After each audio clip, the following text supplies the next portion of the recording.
Chapter 1328. Her movie had yet to be released, her print ads had yet to be released on a large scale, and her music video had yet to be released. At most, it would be hyped up on the internet. Where did her fans come from? At most, they were fans of her looks. However, Yun Shirshir was self-aware.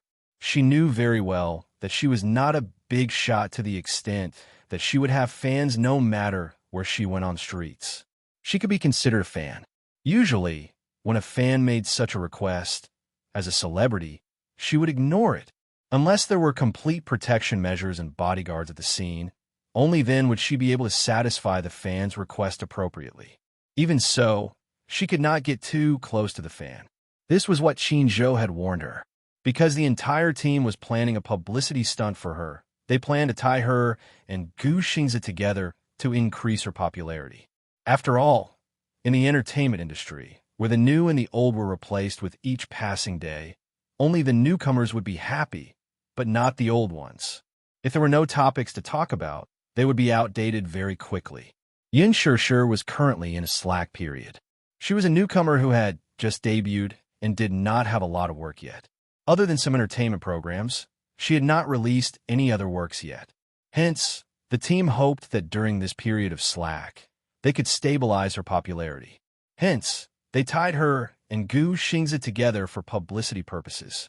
With Gu Xingzi's high popularity and Yun Shirshir's natural ability to be on the hot search list, there was naturally no need to worry about the topic when the two of them were tied together. As far as management companies were concerned, artists were more like commodities to them. If they wanted this product to gain more market share, they would rack their brains to plan, package, and promote the product. Now that Huan Yu was promoting Yun Shirshir, it was more the intention of the entertainment director, Ji Lin. Ji Lin was very optimistic about Yun Shirshir's future, so he did not hesitate to spend a lot of money to package her. However, what was disadvantageous for her was that tying her to Gu Xingzi for publicity purposes would definitely attract extreme protests and dissatisfaction from some of Gu Xingzi's fans.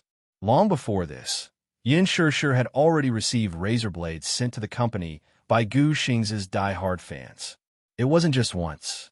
It was a very frequent occurrence. When Mushi opened the letters sent by fans, 80% of them were clamoring for Yun Shirshir to get out of showbiz. However, the unfavorable situation for her was far more than that. Some fans even sent private messages to insult Yun Shirshir, saying that she was a scheming B*TCH and a white lotus who would resort to any means to create hype in order to climb up the social ladder. She was so shameless that she even used Gu Xingzi to create hype. This was something that Gu Xingzi's fans could not tolerate. There were even netizens slandering her, saying that Yun Shirshir must have a very scary background. She must have a sugar daddy behind her, and perhaps even more than one. The financier behind her must be very powerful, so much so that the high-quality idol, who had always been untainted and insulated from scandals, was actually willingly tied up with her for hype. In the eyes of these fans, there was no way that Gu Xingzi was willing. He was so arrogant and aloof. So how could he lower himself and cooperate with a newcomer to create hype? It must be that Yun Shirshir's backer was too powerful, so she maliciously oppressed, exploited, and made use of him. These voices with ulterior motives spread like wildfire online. Hence, Qin Zhou repeatedly warned Yun Shirshir not to go out alone. If she met Gu Xingzi's extreme fans, he was afraid that she would be hurt. Chapter 1329. In the past, there was also a new starlet who had just debuted. She was pretty and had collaborated with Gu Xingzi in an idol drama. She acted as a scheming second female lead. Just like Yun Shirshir's team, this starlet's team wanted to use Gu Xingzi's popularity to create hype. Gu Xingzi's team naturally wouldn't allow Gu Xingzi's popularity to be used by them. Hence, they bought their own marketing accounts and started to create hype with some verified accounts on Weibo. They spread some groundless gossip on the set on the internet to create an ambiguous feeling between the two of them. The starlet would also post some ambiguous content on Weibo from time to make people's imaginations run wild. However, her team took a wrong step. The idol drama that Xiaohua acted in did not have a good character setting. Not only was she the second female lead, but in the drama, this character was sinister and vicious. She was very shrewd and always made things difficult for the male lead and female lead. It was very unflattering. Moreover, the audience liked the couple very much. Hence, the impression of the characters in the drama was brought to reality. They were especially disgusted and resistant to the starlet. In addition, she used Gu Xing's popularity to create hype. This caused Gu Xing's team to be unhappy. Gu Xing's studio quickly released an announcement to clarify the scandal. They also accused the starlet of not having professional ethics and creating hype for herself. This caused a huge impact on Gu Xing's acting career. As a result, the public was even more disgusted with the starlet. At a press conference, an extreme fan entered the venue and shook hands with a celebrity at close range. The fan took out a bottle of sulfuric acid and splashed it directly on her face. She cursed angrily, "Shameless be asterisk to sich, go to hell." Then, she took out a small knife and stabbed her ruthlessly. She stabbed her a total of 15 times, and her body was covered in blood. She was rushed to the hospital for emergency treatment. Fortunately, the stab didn't hit any vital parts. However, the fatal part was the sulfuric acid that was splashed on her face. The starlet opened her mouth and screamed in fear. The sulfuric acid entered her mouth and burned her throat. Her face was disfigured. It was a horrible sight. After that, she left the entertainment industry and disappeared without a trace. However, this incident caused quite a stir in the entertainment industry at the time. Many celebrities who had taken advantage of Gu Xing's popularity felt insecure. From then on, very few female celebrities dared to be associated with Gu Xing's in a scandal. Because of this, you would never be able to tell who had good intentions and who had bad intentions from so many people. Therefore, Qin Zhou repeatedly warned her not to get too close to the fans. Yin Shishir hesitated, but still compromised and nodded. When the fan saw that Yin Shishir actually agreed to take a photo together, she was so excited that she rushed forward with her mobile phone to take a photo with her. As soon as she stepped forward, the others also rushed forward and surrounded Yin Shishir, constantly throwing out questions that were even sharper and more vicious than those of the media reporters. Yin Shishir, are you really together with Gu Xing's? Do you like Gu Xing's? I read the gossip reports that you and Gu Xing's are secretly dating. Is that true? If you are really together, why are you hiding it? You like Gu Xing's, but does Gu Xing's like you? Did you throw yourself at him when you were in a scandal with Gu Xing's? Someone in the crowd suddenly made a malicious guess. Chapter 1330. Everyone fell silent for a moment. Those sinister, suspicious, and curious gazes fell on her one after another, all of them carrying deep meanings. That person persisted and asked, "If you really like Xing's, then so be it. But I think you obviously see that he is very popular and is a king. You just debuted and don't have any popularity, so you want to use Gu Xing's to create hype and bask in his light and popularity, right?" Yin Shishir was stunned and at a loss for words. She didn't know how to respond to these unkind and malicious questions. It would only make things worse. Moreover, her team did seem to be planning to create hype. That was true. However, it wasn't her studio's intention to create a scandal with Gu Xing's. Gu Xing's team also had this idea. After all, in the entertainment industry, newcomers were constantly debuting. Many of them relied on their unique looks. Although they didn't have many works, they gradually accumulated some popularity by participating in reality shows. Before this, Gu Xing's had never tried reality shows. In addition, in The Green Apple, Gu Xing's and Yin Shishir acted as the classic Dongxia couple, which was the nation's first love. Therefore, both studios reached an agreement. However, in the entertainment industry, there were so many things that were beyond one's control. There was clearly so much unkind public opinion being forced on her, but she couldn't deny it or explain it. On the contrary, public opinion was a better weapon for her to become famous. Yin Shishir bit her lower lip and avoided answering the question. In her silence, a female student who looked like a passerby was curious and muttered, "Is she Yin Shishir? Why can't I tell?" As soon as she finished speaking, Yin Shirshir saw her rush forward and reach out to take off her cap and sunglasses. When her exquisite face was exposed in front of everyone, there was an uproar. Yin Shirshir was secretly shocked and instinctively raised her arm to block it. Wow, it's really Yin Shirshir in person. I think she looks better in person than on TV. I don't think so. I always felt that she was just passable. How should I put it? In the trailer of The Green Apple, the character she played was so pure and beautiful. But look at her in person. She even had a seductive aura about her.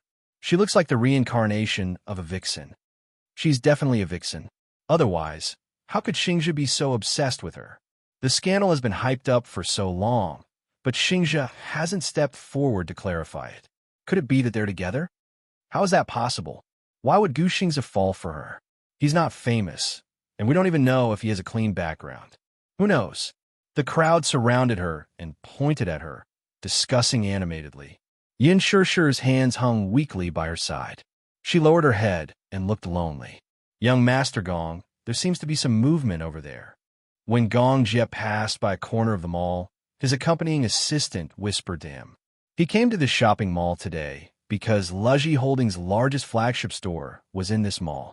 Hence, he was here to check on the company, which had been in poor health a few years ago, and to see how Yin Tianyu was doing now. However, when he passed by the children's clothing cabinet, Gong Jie followed the sound and saw a crowd not far away. Usually, at this time, he would not pay attention to such a disturbing scene. Chapter 1331. When his gaze finally landed on Yin Shirshir's fair and delicate face, his originally cold gaze instantly turned fiery hot. It's her. The woman he saw on the poster in Yun Tianyu's office that day. How could it be her? Gong Jie could not help but walk closer to her. Compared to her image in the poster, she was thinner and taller. Her legs, in particular, were slender and shapely. Her eyes were enchanting and beautiful, but, at the same time, contained a pure charm. Her brows were gentle and sweet. That face slowly overlapped with a bright and gentle smile in his memory. At that moment, Gong Jie could not help but hold his breath. Similar, too similar, sure. Gong Jie's eyes widened abruptly as he stared fixedly at her face. After repeatedly comparing her to the girl's voice and appearance in his memory, his eyes seemed to have confirmed his suspicions. Ecstasy surged in his eyes as he dashed toward her. On the other side, Yin Shirshir was still surrounded by the crowd with no way out. She looked left and right and surveyed the crowd. However, wherever she looked, there were unfriendly, suspicious, and contemptuous looks. Perhaps some of them had good intentions. However, some of them had undisguised malice on their faces. There were even some who were recording with their phones. God knew what she would say if it was maliciously intercepted and rearranged. She did not know how it would be distorted. Yin Shirshir, say something. Answer us. Are you trying to ride on Gu Xingzhe's popularity to get ahead? Are you using him to create a scandal? Are you trying to use the superstar scandal to get ahead? Yin Shirshir, you are very good-looking and beautiful. You have good acting skills, too. Why must you use such means to become famous? That's right. Is there no cleaner idol in the entertainment industry? Can't you compete fairly with your capabilities? Why must you use such despicable means to climb up the ranks? Don't trample on Gu Xingzhe's reputation, okay? Gu Xingzhe was able to get to where he was today and secure his position for so many years because of his own capabilities. His fame is earned through his own efforts. In my heart, he is a high-quality idol. So, can you please leave him? Don't tarnish him. As soon as this person finished speaking, someone immediately chimed in. That's right. Leave Xingzhe. Please leave Xingzhe. If you must use such a despicable method to create hype, then please get out of the entertainment industry, okay? Everyone's voices buzzed in her ears like mosquitoes and flies. Yin Shirshir lowered her head expressionlessly. She did not know when this farce would end. However, at this moment, a tall and slender figure suddenly rushed into the crowd. Gong Jie reached out and pushed the crowd aside. His actions were so urgent and domineering until he stood in front of Yin Shirshir. Gong Jie's fingers trembled as he held her face. His nervous gaze fell on her face as he carefully sized her up. Then he suddenly hugged her tightly in his arms. Sure, sure, you're still alive. His voice was deep and hoarse. He hugged her so tightly that it was as if he wanted to merge her into his flesh and blood. Chapter 1332.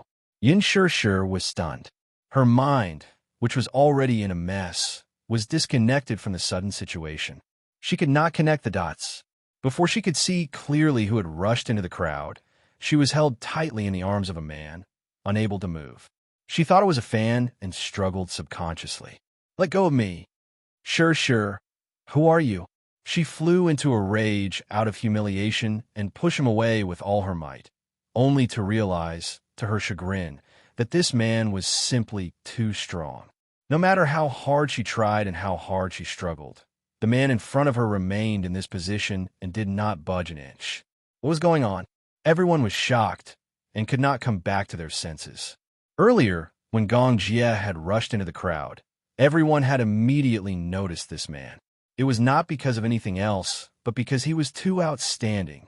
His tall and straight figure was a full shoulder taller than Yin Sure. Yin Sure was also considered tall and slender, but in front of him, she could only barely reach his chest. The man stood tall, his well-ironed white suit wrapped around his muscular body, as well as his long, straight legs. A black trench coat was draped over his shoulders, reaching down to his knees. He exuded a seductive beauty in uniform, handsome without waves. It was weird to describe a man as seductive, but on this man, it did not feel out of place. He was too beautiful. His neat silver hair fell to his ears. His facial features were like those of an ancient sculpture. His features were well-defined, deep, and exquisite. He was noble and handsome, a pair of deep and mesmerizing eyes. His eyelashes were thick and curled, revealing a cynical and devilish aura. This devilish aura was insufferably arrogant, flamboyant, and unrestrained. He was like an overlord who dominated the world, extremely cold. However, at this moment, when he hugged Yin Sure deeply, there was an indescribable tenderness in his eyes. As gentle as jade, the onlookers could not help but be shocked. Her first reaction was, could this be another reality show? Or was this an idol drama? Hence, the crowd looked back nervously and excitedly to see if there was a hidden camera in a corner of them all. They couldn't be blamed for suspecting that they were filming an idol drama. The woman in front of them was as beautiful as jade, and the man was elegant and handsome. When they stood together, they looked like an eye-catching painting. Is this a drama? I also feel like it's a drama. Maybe it's a reality show. Who is this man? How come I've never heard of such a young hunk in the entertainment industry? He's so handsome. He has a completely different style from the popular young hunks recently. He's so tall and handsome. I really like this one. What's this man's name? He's so handsome, even more than Gu Xingze. That's strange. I've never seen him before. With a face like this, it's hard not to be read. What's his name? Is he a celebrity who just debuted? I'm almost mesmerized by him. Oh my God, look at his hands. They're so long and beautiful. His eyelashes are also very thick. If you were to look at me, my heart would probably melt. Chapter 1333. Everyone was mesmerized by Gong Jie's cool beauty and couldn't extricate themselves. Many people took out their phones and recorded this scene. They uploaded it to Weibo and curiously asked the netizens about this man's name. However, at this moment, in Gong Jie's eyes, the vast world had lost its color. In his eyes, he could only see Yin Sure. Everyone else was like air. They didn't exist. Sure. Gong Jie gently whispered her name. He hugged her even tighter and refused to let go. He was afraid. He was afraid that if he accidentally let go, she would struggle out of his arms. All of this would be like those recurring nightmares that would shatter. He was even more afraid that if he let go again, he wouldn't know how long he would lose her again. He had searched for her for so long. Everyone told him that she was dead and no longer existed in this world. He should have given up, but he still held on to that little bit of stubbornness until now. However, fate allowed him to meet her again. He found her, so no matter what, he couldn't let go of her. 15 years ago, He had lost her once, and they had been separated for 15 years. This time, he definitely couldn't let go. If he could, he really wanted to hug her like this. Time would stop at this moment and not move forward. He wanted this hug that he had lost for 15 years to last a little longer, just a little longer. Yin Shishi's heart skipped a beat when she heard him call her name. In an instant, her body became as stiff as a rock. She didn't know who the man in front of her was, but she didn't know why. But when he called her nickname, Sure, he muttered. His voice was incomparably hoarse and deep. It was filled with the fragility and sadness of a foam board. At the same time, it was mixed with the joy and emotion of a reunion after a long separation. For a moment, she seemed to be infected by these emotions. She couldn't push him away. Subconsciously, she didn't reject his hug. Sure. In her memory, a boy who looked similar to her always stuck behind her and was inseparable from her. Sure. The boy's clear and tender voice was like a clear spring flowing in a mountain stream, tinkling and pleasing to the ear. The girl turned around and said seriously, Xiao Jie, call me Big Sister. Understand? Don't call me that. I like to call your name Sure. Isn't it nice? The girl sighed helplessly. The boy ran in front of her and gently held her face with his soft little hands. His pair of charming eyes slightly curved, and a bright smile bloomed on his face. Sure. Let's stay together for the rest of our lives, okay? Xiao Jie, call me Big Sister, the girl emphasized weakly. No, call me Big Sister. Don't shout. The boy was unconvinced. We were born on the same day. You were only born a few hours earlier than me. Why should I call you sister? That's unfair. Even if I was born a second earlier than you, I'm still your sister. But you're so stupid and weak. Why don't you call me Big Brother? I'll protect you for the rest of my life. Xiao Jie, if you continue to be like this, I'm going to ignore you. The girl was angry and made a move to leave. The boy hurriedly stopped her and held her hand. Don't. Sure. Play with me. I'm playing alone. It's so boring. His voice was soft and cute. He held her hand and twisted his body to act coquettishly. Chapter 1334. No matter how awkward the boy was, when he raised his head to look at the girl's face, which was pretending to be angry, he finally gave in. He lowered his eyes and glanced at her from the corner of his eyes. Suddenly, he called out bashfully, Sis. His crisp voice was especially pleasant to the ears. So nice. The girl smiled in satisfaction and guided him patiently. Call me that again. The boy turned to look at her. When he saw the satisfied and bright smile on her face, a hint of shyness flashed across his well-defined eyes. He spoke again in a tender voice. Sis, let's play together, okay? MHM. Sure.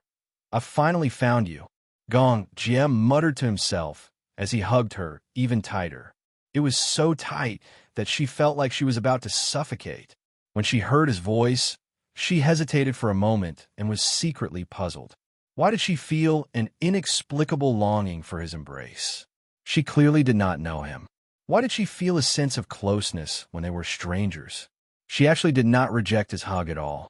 Being hugged so uncontrollably by him, she felt an inexplicable sense of loss and disappointment in her heart. She heard him call her Sure. What a familiar tone. However, this situation was too sudden. Her mind went blank for a moment, and she did not know how to react. The people around them were even more confused. Yin Sure, may I know if you're filming now? Who is this man? Can anyone explain to me? Gong Jie's assistant broke out in a cold sweat and immediately went up to maintain order. Coincidentally, Mushi had also rushed over with her men. However, when she saw Yin Sure in the arms of a handsome stranger, she was stunned. Thinking that it was a die-hard fan, she immediately ordered the bodyguards to go up and pull the person away. Who is Gong Jie, though? The moment the bodyguard reached out to touch his shoulder, it was as if in the blink of an eye, and he was sent flying out of the crowd. Everyone was shocked again. They started to believe that this was filming. Otherwise, how could there be such a powerful scene in real life? While the Gong Jie was moving, Yin Sure raised her head. However, when she saw the facial features of the man standing in front of her, she was shocked again. You. She widened her eyes in disbelief. Her reason and thoughts fiercely clashed, but no matter what, she didn't dare to believe it. The man standing in front of her had eyes that were very similar to hers. His handsome eyes were as deep as the starry sky. His handsome face, sharp facial features, high nose, and thin lips made him look like a sculpture carved by the gods. Every inch of his face was perfect. Yin Shishir was at a loss for words. Gong Jie lowered his head and looked into her eyes. On his usually cold face, there was a rare, gentle smile. His smile had always been unruly, arrogant, and insufferably arrogant. However, it was only in front of her that he showed such tenderness that it made people unconsciously lose themselves in him. Many people in the crowd instantly turned into fangirls. He's so handsome when he smiles. I wonder what TV series he's in. If it's broadcasted, I'll definitely watch it till the end. Who is this man? What's his name? I've never heard of him. Can someone tell me? I'm definitely going to eat. Chapter 1335. The reporters, who had rushed over upon hearing the news, hid in a corner and secretly captured this scene. Mysterious man and showbiz's rising star Yin Shishir's love and hate entanglement. They're entangled in public. Yin Shishir appears in a shopping mall after becoming famous. Who is the mysterious man beside her? Breaking news. Yin Shishir's underground relationship surfaces. Mysterious boyfriend appears in a shopping mall with her. The reporters quickly came up with an eye-catching headline. Immediately after, they swarmed forward and chased after Yin Shishir and Gong Jie. Yin Shishir, may I know if you know this gentleman? You two look so intimate. What's your relationship with him? Yin Shishir, is he your boyfriend? How long have you two been dating? Yin Shishir, there are rumors that you and Gu Xingze have an ambiguous relationship. What's your relationship with this man? Could he be the rumored sugar daddy behind you? Yin Shishir's brain was still in a state of shock. Everything happened so suddenly that she was not prepared for it. Gong Jie's sudden appearance disrupted all her thoughts. That was because when she faced the reporters' cameras and flashing spotlights, she was still in a daze. Her eyes were empty, and she forgot to answer for a moment. When Mushi saw this, she immediately led people to chase away those annoying reporters. Seriously, these paparazzi are as annoying as flies. No matter where he went, he was haunted. For a moment, the scene was chaotic. Gong Jie hugged Yin Shishir and held her shoulders with his big hands. He wanted to break through the crowd with her in his arms. However, a reckless reporter rushed in front of him and extended a microphone. May I ask? Before he could finish his question, a look of impatience flashed across Gong Jie's face as he coldly said, "Get lost." The reporter was enraged by his disgusting words. Just as he was about to stomp his feet, he heard the crowd exclaim in admiration. Wow, so cool. He's simply bursting with boyfriend power. He looks so good together with Yin Shishir. The reporter snorted and picked up his camera to take a picture of Yin Shishir and Gong Jie hugging each other. Unexpectedly, as soon as he raised his wrist, Gong Jie's men rushed forward and knocked the SLR camera in his hand to the ground. Hey, you are very rude. Why did you smash my camera? My camera is very expensive. Before the reporter could protest enough, he was picked up and thrown out of the crowd. Amidst the chaotic crowd, the poor camera was trampled countless times before it was finally on the verge of death. Soon, Gong Jie's men arrived and began to clear the area. Of course, with Gong Jie's neat character, his men were also very efficient.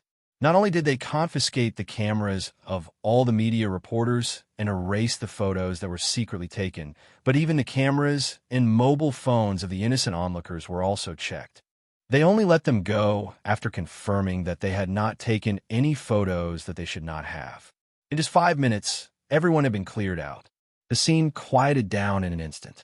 Mushi stood at the side, dumbfounded. Gong Jie turned around.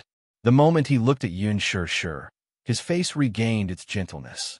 Shishir, do you still recognize me? Xiao, Jie, the brother that she had been separated from for 15 years. Mu Jie. Chapter 1336. Yin Shishir widened her eyes in astonishment. Her mind was in a mess. However, in the blink of an eye, she quickly rejected this conclusion. Xiao Jie had long disappeared without a trace. She had searched for her brother all these years, but there was no trace of him. She had already taken him as a dead man. That car accident, her mother's death, and her brother's disappearance were like a nightmare in her heart. When she woke up in the hospital, her world had turned cold all of a sudden. The originally happy family of 3 was shattered overnight, leaving her all alone. She did not know how to believe that her mother and brother would be so heartless as to leave her behind. Cold and sorrowful dreams in the middle of the night were still painful memories that she could not get rid of. However, now, a man suddenly appeared in front of her. He looked similar to Mu Jie and called out to her gently. Yin Shishir furrowed her brows. Perhaps she was afraid of being disappointed, so she did not dare to have any hope. Yin Shishir stared at him in a daze. Do you know me? Are you Shishir? Shishir Mu. Who are you? Yin Shishir was so nervous that her heart skipped a beat, and her breathing became erratic. Can't you recognize me? I'm Xiao Jie. Gong Jie was so nervous that he was suffocating. His fingers, which were holding her shoulders, could not help but tremble. His face was agitated and uneasy, and his pair of handsome eyes were filled with anxiety. Yin Shishir squinted her eyes and carefully studied his facial features. She seriously compared him to the handsome and adorable child in her memory. Her cautious gaze made him mistakenly think that she had lost all her memories of him. In a moment of desperation, he clasped her shoulders tightly. His eyes were burning with uneasiness and anxiety, as if they were going to burn her skin. Sis, do you really not remember me? There was a hint of disappointment and urgency in his tone. Gong Jie inched closer to her. His handsome features were reflected in her eyes as he tried to awaken her dormant memories. Sis, they all say that you're dead, but I don't believe it. I've been looking for you for so long. I can't wait to turn the whole world upside down. It wasn't easy to find you. Could it be that you really don't recognize me? I've searched the entire world for you. In order to find her, he had searched the entire world. Yin Shishir was secretly shocked, her eyes filled with astonishment.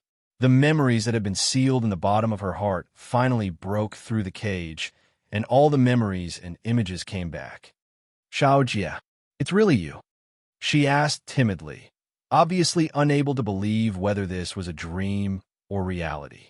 Her eyes widened in disbelief as her chest heaved up and down. Gong Jie's face was filled with joy as he hugged her tightly. His usual arrogance and unruliness faded away. It was as if he had returned to 10 years ago, when he was still sticking to her from behind, obedient and docile. Sister, it's me. Little Jie. I'm Little Jie. Sister, I found you. I finally found you. Gong Jie's eyes reddened. He had once given up and thought that he had really lost her. However, now that the person he had been longing for was standing in front of him, it was like a dream. That kind of joy of regaining what he had lost. Forgive his lack of words. But right now, his feelings were indescribable. I miss you so much. I've been thinking about you all the time. Yin Shishir was in a trance for a long time. She felt as if there was a hole in her heart, and then a sour and warm current flowed into it. Chapter 1337. Where exactly did you go? I thought you were dead. Tears rolled down her cheeks and landed on his shoulders as soon as she finished speaking. Mu Jie's whereabouts were really unknown in that car accident. She thought that he was no longer alive. Now that he was standing before her, alive and well, she was shocked, overjoyed, surprised, and emotional. Gong Jie's heart ached at the sight of her teardrops. He cupped her face lovingly and gently wiped away the tears from her eyes with his fair, jade-like fingertips. His thin lips trembled slightly as he said, Sis, I'm sorry that I've finally found you after searching for so long. I made you wait for me for so long. His tone was tinged with guilt as he hugged her and murmured softly, Sis, I'm sorry. He thought that he had lost her too. That dusty memory was brushed away. After 15 years of separation, the two snuggled up to each other and hugged each other tightly. They were deeply moved by each other's presence. Gong Jie said faintly, I miss you so much, sis. I miss you. Gong Jie's deep, hoarse voice rang beside her ear. It was as seductive as an orchid. Mushi did not know what had happened. She walked up to Yin Shirshir and sized up the man standing before her warily. She still remembered how this man had gotten rid of a well-trained bodyguard in an instant. It seemed that he was skilled in combat. However, when she saw Gong Jie's handsome face, which was extremely similar to Yun Shirshir's, she was stunned. Shirshir, he is, she asked hesitantly and tentatively. Gong Jie looked up and glanced at her coldly. His eyes were apathetic and cold. Who are you? As soon as he spoke, a few guards in black suits immediately surrounded him. Even through the pair of sunglasses, it was difficult to hide their sharp and cold eyes, staring at him like a tiger watching its prey. Mushi's shoulders shrank in fright as she retreated slightly. She was a little intimidated by this terrifying scene. She immediately looked at Yin Shirshir for help. She is my assistant. Her name is Mushi. Yin Shirshir immediately explained. Gong Jie's expression toward Mu, she softened a little at her words, but it was still as cold as ice. Please give us some time. I have something to discuss with her. Is it convenient? He asked in a deep voice. Oh, of course, it's convenient. Mushi was at a loss under his cold gaze. She broke out in a cold sweat as she said, Sir, please go ahead. Gong Jie nodded and then turned to look at her. Sis, come with me. He gently held Yun Shirshir's hand and left under the escort of his bodyguards. Mushi stared dumbfoundedly at their departing backs before she came to her senses. Did this man just call Yun Shirshir sister? It was only at this thought that she realized that the two of them really looked alike. Shirshir, why hadn't he heard of it before? Now that it had appeared out of nowhere, he was really shocked. Although this man looks cold, he is really handsome. Gong Jie exuded a cold and aloof beauty. Wearing a white suit and a windbreaker, he was handsome and arrogant like a god. Just now, when his cold gaze swept over her, she was so nervous that her heart actually skipped a beat. The siblings' genes were just too perfect. The sister was beautiful, and the brother was as handsome as a cast. She even felt that if this Gong Jie were to enter the entertainment industry, he would definitely set off a storm. Chapter 1338. In the afternoon, the bright sun shone into the house. Yu Yu was woken up by a call from Lee Hanlon. He opened his sleepy eyes and picked up the phone. Lee Hanlon began to report the company's financial report for the new quarter. Xiao Yiqin was still asleep, so Yu got out of bed quietly and walked to the living room. He poured himself a glass of milk and drank it. He looked around and realized that Yun Shirshir was no longer there. He walked to the table and saw the note Yin Shirshir left behind. He glanced at it and realized that she had gone to the shopping mall to buy some things. Yu Yu sat at the table and listened to Lee Hanlon's financial report while looking out of the window. However, on Lee Hanlon's end, his voice suddenly paused, and he said in a deep voice, Oh right, Director Yun, there's one more thing I need to report to you. His tone was serious and cautious. Yu Yu could not help but become serious when he heard it. Speak. I've already gotten the results of the report you asked me to verify, Lee Hanlon said in a serious tone. The conclusion is that young Master Gong and your mother are related. This means that he might be your uncle. As soon as he finished speaking, Yu Yu was obviously shocked. He spat out a mouthful of milk on the table. What did you say? Yu Yu was shocked and doubtful. Agent Lee, are you sure there's no mistake in your report? I'm sure there's no mistake. I've checked it repeatedly, and this is the result. Lee Hanlon's tone was solemn and cautious. Obviously, he had come to this conclusion after repeated comparisons. Yu Yu's face darkened. Based on their relationship, could it be that his mother was Gong Jie's sister who had been separated from him for 15 years? Based on their seniority, Gong Jie was his uncle? Should he call Gong Jie uncle? As for Gong Jie's father, Gong Xiaoying, the current leader of Hurricane Group and the ruler of half of the fire industry, was actually his grandfather in terms of seniority. Mommy is Gong Xiaoying's daughter, the daughter of the Hurricane Group? Yu Yu's mind was thrown into disarray in the wind. How could there be such a melodramatic thing in this world? Yu Yu bit her pink lips with a conflicted expression. If that was the case, then Mommy and Gong Jie were siblings. She had heard Gong Jie mention that he had been looking for a long-lost relative. Then, the person he had been looking for a long time should be Mommy. However, he was a little conflicted. Was he really going to let Mommy and young Master Gong acknowledge each other? He didn't want his mommy to interact with the Gong family. There was no need to elaborate on the prominent status of the Hurricane Group. On the other hand, the Gong family, who controlled the Hurricane Group, was undoubtedly a powerful and influential family. The background of the Gong family was not something that the Mu family could compare to. No matter how small a figure in the Gong family was, they could completely stand on their own and do whatever they wanted. If an analogy had to be made, it could be said that Chapter 1339. The Gongs, on the other hand, were closely related to the world structure. In this world, every war that started was closely related to them. In other words, the Gong family's power was obvious. The entire family system could not be explained in a few words. Moreover, the Gongs and Mews had a feud. Yu still remembered how Gong Jie hated the Mews to the core. This would not do. He did not want the Gong family to acknowledge his mother. The thought of having to address Gong Jie as uncle made him feel extremely awkward. Then, he thought of how Gong Jie and Mu Yaja would stand face to face. As enemies, their eyes would turn bloodshot. According to seniority, one should address the other as brother-in-law, and the other as brother-in-law. Then he thought of how Gong Jie would grit his teeth when he saw Mu Yaja. That scene was quite scary no matter how he thought about it. Back then, the Mews were the ones who caused his grandmother's death. Although Mu Sheng was not the direct culprit, he was still the one who indirectly caused Mu Qingqing's death. Gong Jie must hate him to the core. He must hate Mu Yaja, too. This feud between the Gongs and Mews would not be written off easily no matter what. However, this was not the main point. The main point was that Yu did not want his mother to know his identity.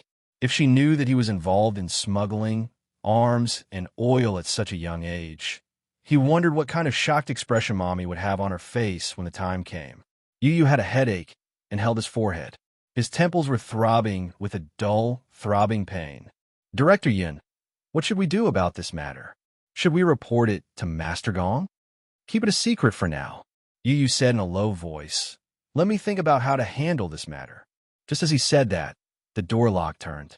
Yu turned around and saw that Mu Yaja was back. He immediately lowered his voice and instructed, I have something on. I'll hang up first. I'll contact you later. All right. After saying that, he hung up the phone and went up to greet him. His face was no longer gloomy as he raised a cute pink smile. Daddy, you're back. Mu Yaja stood at the door, exhausted. He lowered his head slightly and saw Yu walking up to him obediently. She took the jacket from him and hung it on the hanger. He felt a sense of warmth in his heart. Yu, Daddy will hug you. He reached out and pulled Yu into his arms. The little boy was very light and much thinner than Xiao Chen. Mu Yaja kissed his rosy cheeks and asked gently, Where are Mommy and Big Brother? Big Brother is taking an afternoon nap. As for Mommy, she went shopping. She should be back soon, right? Yes. Daddy, are you thirsty? I'll pour you some tea. It's okay. Mu Yaja walked to the sofa and sat down with him in his arms. He held Yu's little hand and squeezed his palm gently. His thin lips curved slightly. It's rare to see you so obedient in front of me. In the past, Yu would only show such an obedient and cute side to Yun Shi. Initially, he was cold and distant to him. Later on, he slowly accepted him. Now, he was open to him and was no longer so resistant. This little boy had accepted him. Yu's little face blushed, but he snorted coldly and said arrogantly, Don't be so smug. If it weren't for the fact that you're the man my mommy has chosen, I wouldn't be so gentle to you. Mu Yaja smiled dotingly and couldn't be bothered to expose him. Chapter 1340. He had experienced the little guy's awkward personality before. Mu Yaja's handsome eyes curved slightly. He gazed at the little guy's delicate face and kissed him. Whatever you say. Xiao Chen woke up and got out of bed. He rubbed his sleepy eyes and walked to the door. When he saw that Mu Yaja had returned, he immediately went forward and threw himself into his arms. Daddy, you're back. 2 pink glutinous rice balls, one on the left and one on the right, occupied his arms like 2 lazy kittens, lying in his arms, incomparably intimate. With the 2 little guys in his arms, Muyaja's gloominess was instantly swept away. Yu Yu's phone suddenly rang. He glanced at it and saw that it was an international number. It was Hurricane Group's internal number. He recognized the code at a glance. It was Gong Jie's number. He immediately took the phone and walked to the side to answer the call. "Young Master Gong? What's the matter?" "Yu Yu, I have good news to announce." On the other end of the line, Gong Jie's usually cold and aloof voice was now tinged with joy and cheerfulness. Yu Yu's heart skipped a beat. He instinctively sensed that something was wrong. However, he still suppressed it and carefully probed. "What's the good news? Tell me." "I found her," Gong Jie announced excitedly. He paused and added, "I've found a person I've been looking for." Yu Yu's heart skipped a beat. He was nervous and his tone became sharp. "Who?" "My sister, my biological sister." At the mention of Yun Shir, Gong Jie's tone suddenly became warm and gentle. He was even extremely affectionate. "Her name is Yun Shir." "Why?" Yu Yu's mind went blank. He felt a sharp pain in his heart and muttered, "Yun Shir? You found her?" "Yes." Gong Jie briefly explained to him how he met Yun Shir in the mall. The more Yu Yu listened, the more frightened he became. When he found out that Gong Jie and Yun Shir were together, his heart skipped a beat. He was afraid that Gong Jie would accidentally reveal his identity to Yun Shir. "Young Master Gong, where are you? I'll go find you. I'm not free right now." Gong Jie continued, "Yu Yu, I'm with her now. I plan to bring her back to the Gong family." Yu Yu was stunned again. Oh my God, this was too crazy. He hung up the phone abruptly and stood by the flower bed. After thinking about it, he felt more and more uneasy. Gong Jie said that he wanted to bring Mommy back to the Gong family. No, he had to stop this as much as possible. He couldn't let Mommy return to the Gong family. Suddenly, he dialed Li Hanlin's number. "Agent Li, I have something urgent to attend to. Come and pick me up." Li Hanlin sensed his anxious tone and didn't say much. He immediately said that he would arrive in 10 minutes and hung up the phone. Yu Yu returned to his room and changed his clothes. He walked to the living room and told Muyaja that he had something to attend to. Muyaja saw that he was in a hurry and frowned. "Where are you going?" Yu Yu pondered for a moment and explained, "Daddy, I have something very important to attend to." With that, Yu Yu didn't have time to care about Muyaja and left without looking back. Chapter 1341. Gong Jie hung up the phone, bought a cup of milk tea, and got into the car. Sure. Do you want a cup of milk tea?" Gong Jie passed the milk tea to her with a gentle smile. His eyes were as beautiful and charming as the stars in the night sky. Yun Shir took the cup of milk tea from him and even forgot to thank him. Her face was still filled with shock. Everything that had happened in front of her was like a dream. She could not help but wonder if she was in a dream or reality. She was still a little confused, and her thoughts were in a mess. She had never thought that the person she had been thinking about for more than 10 years would actually be like a god, descending from the sky in front of her. Therefore, when Gong Jie sat in the car, she stared at his face unblinkingly. She was in a daze and could not blink for a long time. She was a little afraid. She was afraid that if she blinked, the living person sitting in front of her would disappear into thin air. It was too unbelievable. The scenes from more than 10 years ago still appeared clearly in front of her eyes. The memories that had been sealed away suddenly broke through the cage and flashed before her eyes. Mu Jie was her twin brother. She was the elder sister and he was the younger brother. From the time she could remember, other than Mu Qingqing's gentle smile, there was more of Mu Jie's mischievous and adorable face. Mu Jie was born more than 10 minutes after her. They were born one after the other. Moreover, Mu Jie grew up well and was taller than her by a few centimeters. Therefore, he was rarely willing to call her sister. Most of the time, the little guy would follow behind her and call her Sure. Sure, play with me. Sure, I can't sleep. Can you tell me a story? Sure, why are you crying again? Did someone bully you again? Tell me, who bullied you? I'll teach him a lesson for you. She corrected him over and over again. Whether it was threats or coaxing, the little fellow was not convinced. He even questioned, "You were only born a few minutes earlier than me. Why should I call you sister?" Even now, Yin Shishir could not help but want to laugh every time she recalled the young Mu Jie's awkward little face. But now, her younger brother had grown up. He had grown from a little being who had followed her around to learn how to walk. Now he was 9 meters tall, handsome, and had a domineering aura. His originally fair and tender facial features had become even more profound, exquisite, and handsome. That cute and tender little face in her memory had now become a young man. Handsome brows and eyes, a well-defined outline, a high nose and thin lips, and a sharp sense of asceticism. His hair was dyed silver, and it fluttered in the wind, making his chin look as thin as a knife. Yin Shishir felt a little regretful. She felt that it was a pity that she could not be by his side and grow up with him. She had missed so many memories with him. Although she was vexed, she also felt that the heavens had been kind to her. At least, they would meet again in this lifetime. Seeing that she kept staring at him, Gong Jie smiled slightly and let go of his high and mighty posture. Just like when they were young, he sat obediently beside her and lowered his head to look at her. He was so much taller than her. Therefore, even though she was sitting, she had to raise her head to look at him. Gong Jie considerately bent down slightly and lowered his body, forcing himself to look at her shoulder level. Chapter 1342. She wanted to take a good look at him. Then, he would let her take a good look at him. Yin Shishir's heart warmed up. Gong Jie, who had grown up, was even gentler than when he was young. In his eyes, there was a doting smile that almost overflowed. His gentle gaze filled her entire heart. It was warm and cozy. Yin Shishir said desolately, "Shao Jie, I'm sorry that I lost you for so long. It's my fault." When Gong Jie saw the desolate expression on her face, he felt as though his heart had been pierced, and he felt extremely sorry for her. "Sister, don't be sad. It's my fault." Yin Shishir pursed her lips and gently cupped his face. She looked at his face carefully, and her gaze swept across every inch of his face. Suddenly, she smiled. "Shao Jie, you've grown up.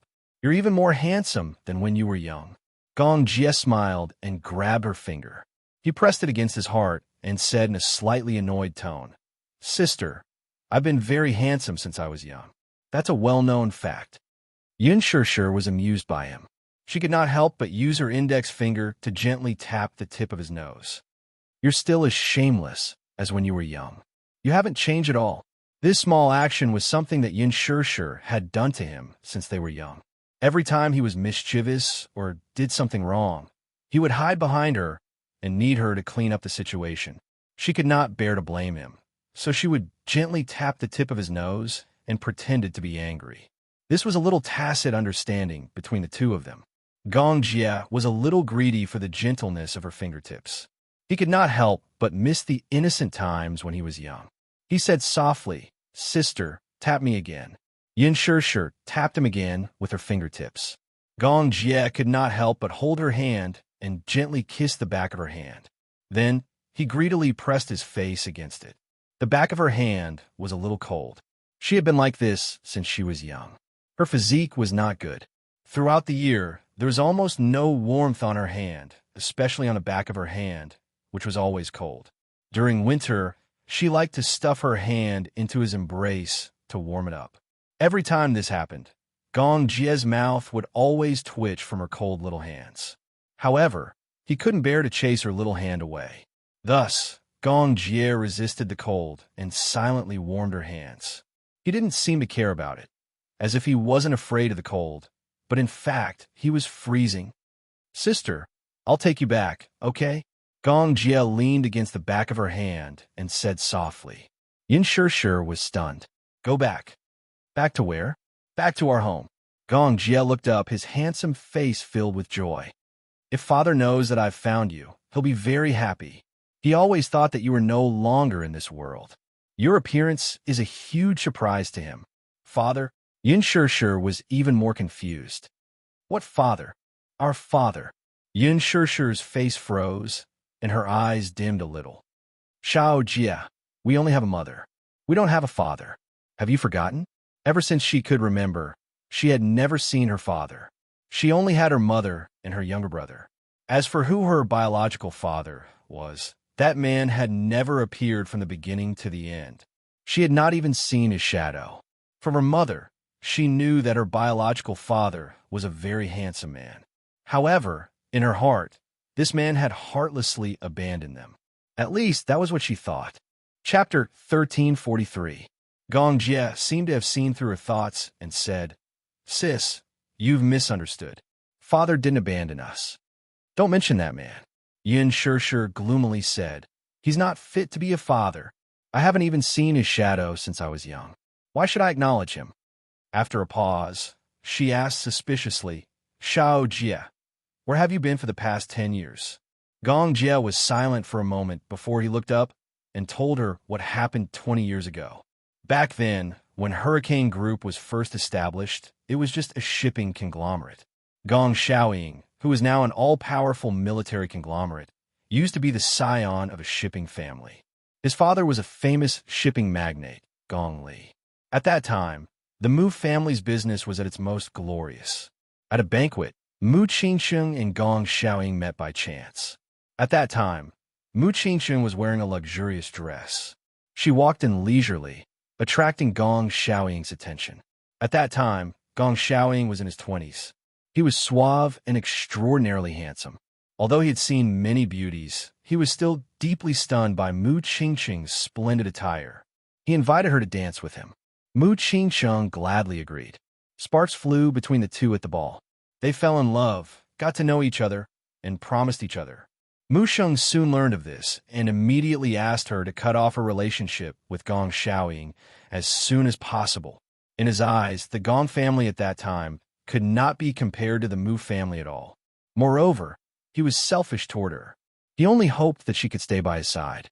How could he tolerate her being tainted by other men? Mu Qingsheng was at the age of puberty. How could her love for Gong Xiaoying be cut off so easily? Although she agreed on the surface, she still secretly met with Gong Xiaoying behind Mu Sheng's back. Gong Xiaoying also wanted her. However, at that time, his father ordered him to go abroad to take over the maritime affairs of the Eurasian region. Gong Xiaoying then asked Mu Qingsheng to go abroad with him and leave the Mu family. They also agreed to leave the capital together. After much consideration, Mu Qingsheng could not bring herself to harden her heart. Thus, she decided to confess this matter to Mu Sheng, hoping that he would grant her wish. Unexpectedly, when Mu Sheng learned of this matter, not only did he not agree to it, he even flew into a rage and ordered his men to put her under house arrest. At the appointed time, Mu Qingsheng did not show up. Gong Xiaoying left alone in dejection. Mu Qingsheng missed the appointment and fell ill from lovesickness. In the end, she fell ill in bed. Later, she was found to be pregnant. When Mu Sheng heard about this, he did not even need to think about who the father of the child in her stomach was. At the thought that she was pregnant out of wedlock, he became even more furious and ordered her to abort the child. Mu Qingsheng refused. In order to protect her child, she locked herself in her room and refused to come out. Later, with the help of the Mu family's servants, Mu Qingsheng escaped from the Mu family and secretly gave birth to 2 children. They were a pair of boy-girl twins. Mu Qingsheng then changed her name and took care of the 2 children. While avoiding the Mu family's pursuit, she secretly raised the 2 children. It was only after a car accident later that she was buried in a sea of fire. After that accident, Yin Shishir and Gong Jie survived. Chapter 1344. After Mu Qingsheng left the Mu family, she got in touch with Gong Xiaoying. At first, Gong Xiaoying thought that the reason why Mu Qingsheng didn't show up was because she didn't have any feelings for him. However, when he found out from her that she was under house arrest, including the fact that she was under house arrest by Mu Sheng, Gong Xiaoying flew into a rage and declared that he would seek revenge on the Mu family. At that time, the Gong group had gone through a few years of consolidation. Gong Li handed over the family's affairs to him, and under his management, its power grew continuously. It was now an existence that could stand shoulder to shoulder with the Mu family.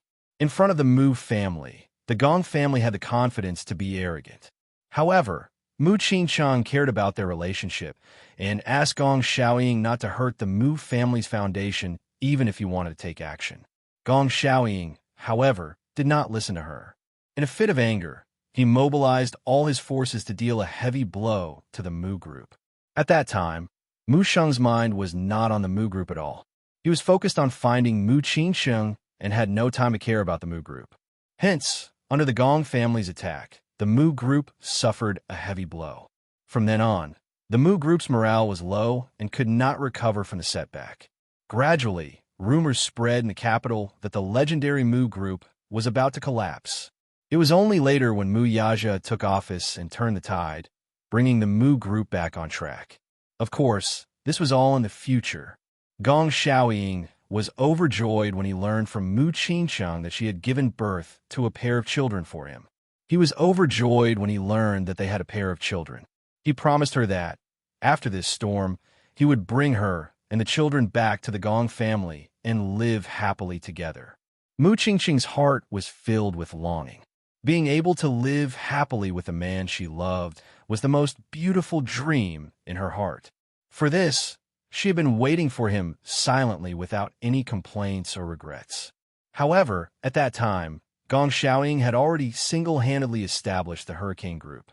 For a long time, Gong Xiaoying was busy dealing with the Eurasian shipping matters.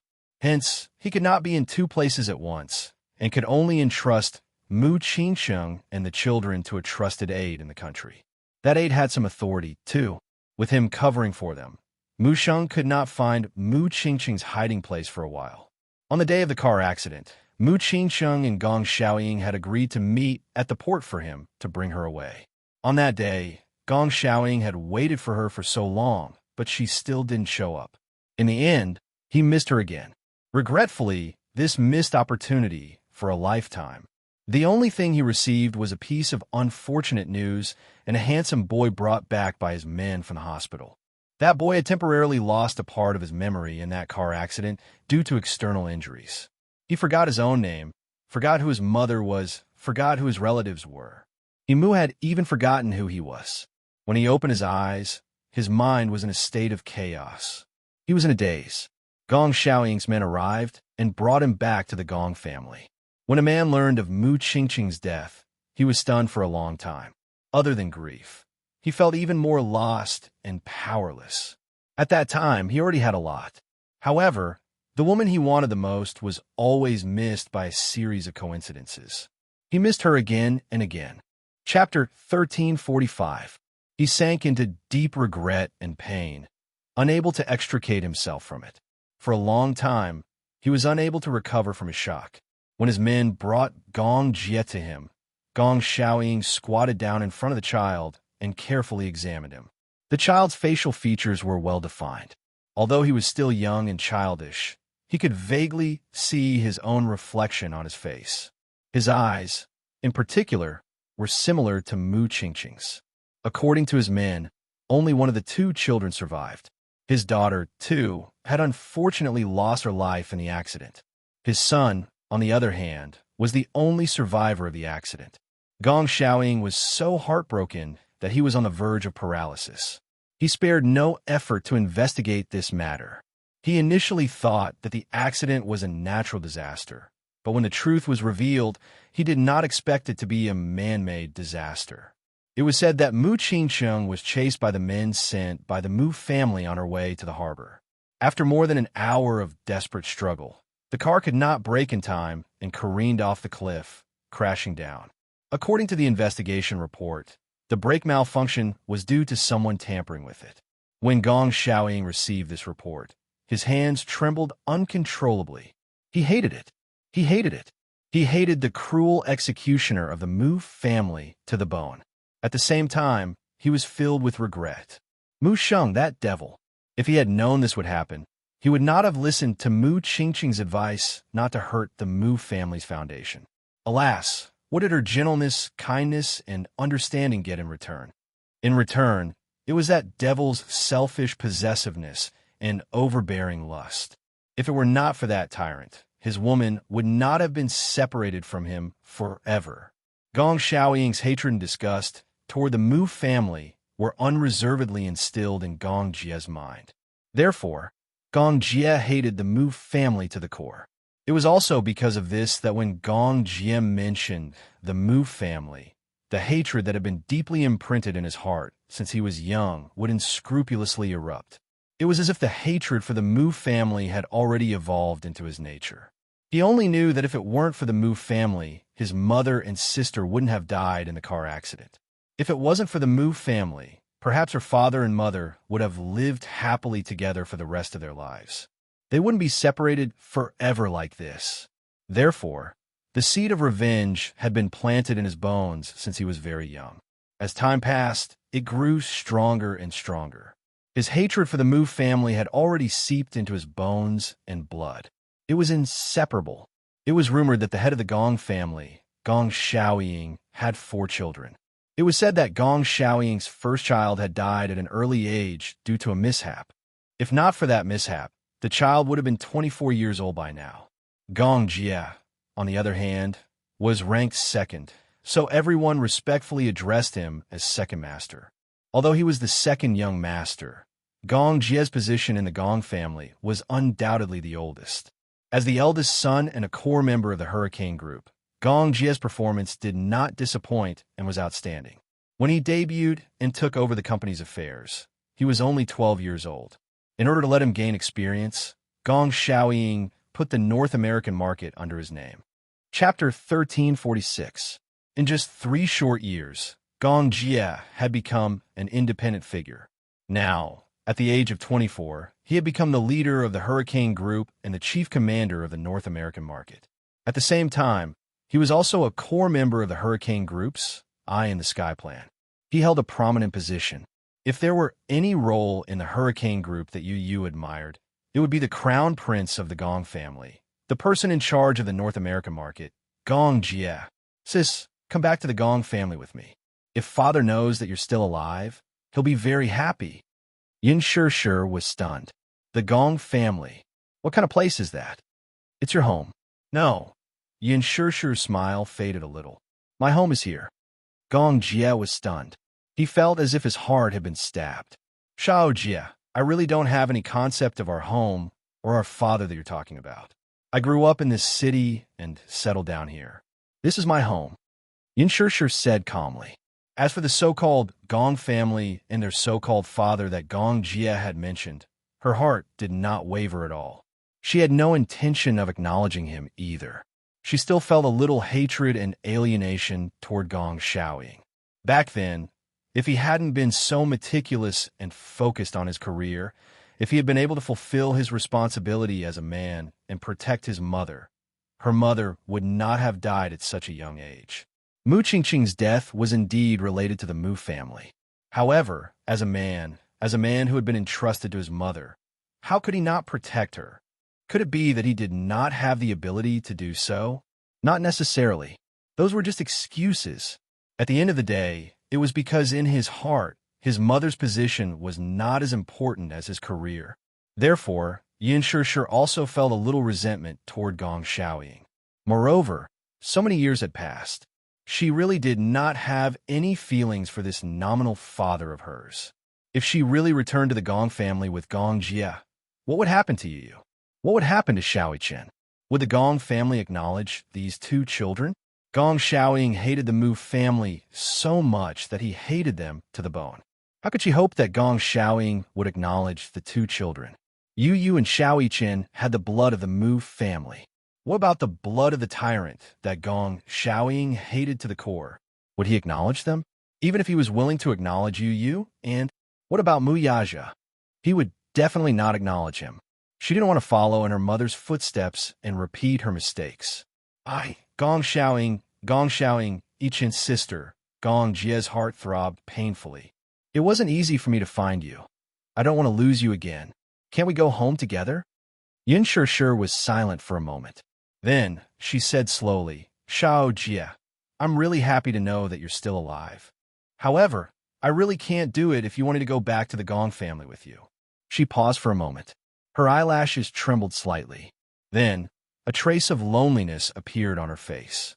I really can't forgive that man. Why? Gong Jie persistently asked. Chapter 1347. Yin Shishir flared up all of a sudden. You don't remember, but I do. Mommy has been waiting for him for so many years. 10 years. In the end, what did I get in return? Sure. Gong Jie was taken aback and a little stunned. Yin Sure sneered again. He didn't take responsibility at all. How am I supposed to acknowledge him as father now? Okay. Sis, calm down. I won't force you to return to the Gong family. I won't force you. Gong Jie hurriedly comforted her. He, who is usually cold and aloof, showed a rare loss of control and panic on his face. He repeatedly consoled her.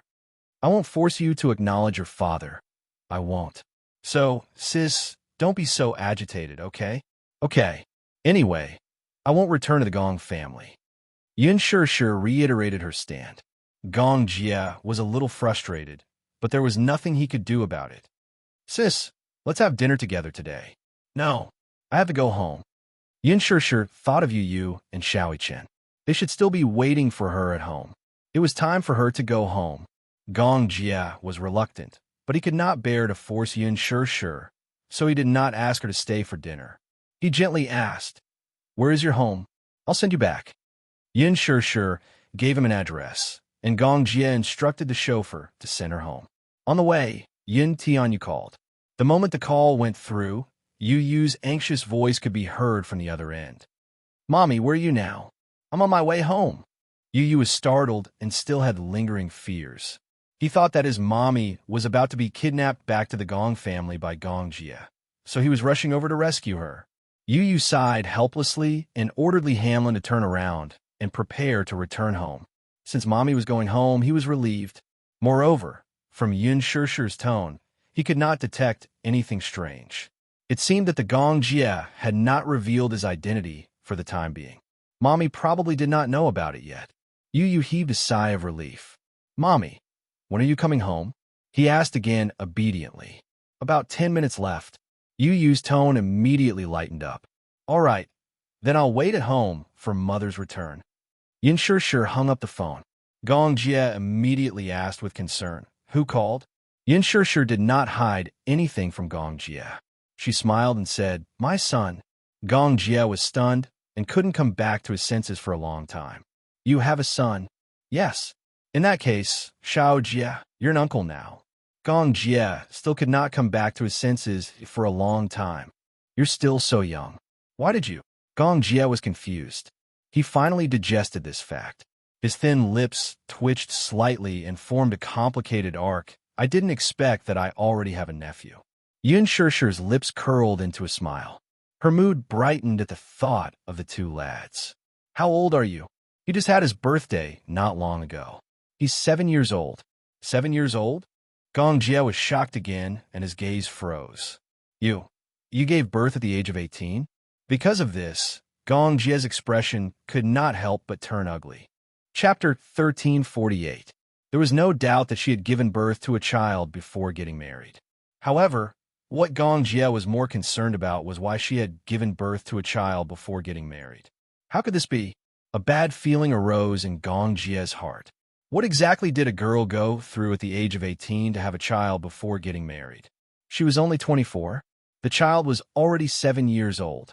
This was not the normal life trajectory of a woman, was it? This matter is a little complicated. I'll explain it to you slowly another time, okay? Yin Sure did not know how to bring it up to him. In fact, no matter how many years had passed, Yin Sure was still a little embarrassed to talk about this past. When she was 18 years old, she gave herself to someone to save the Yun family from bankruptcy.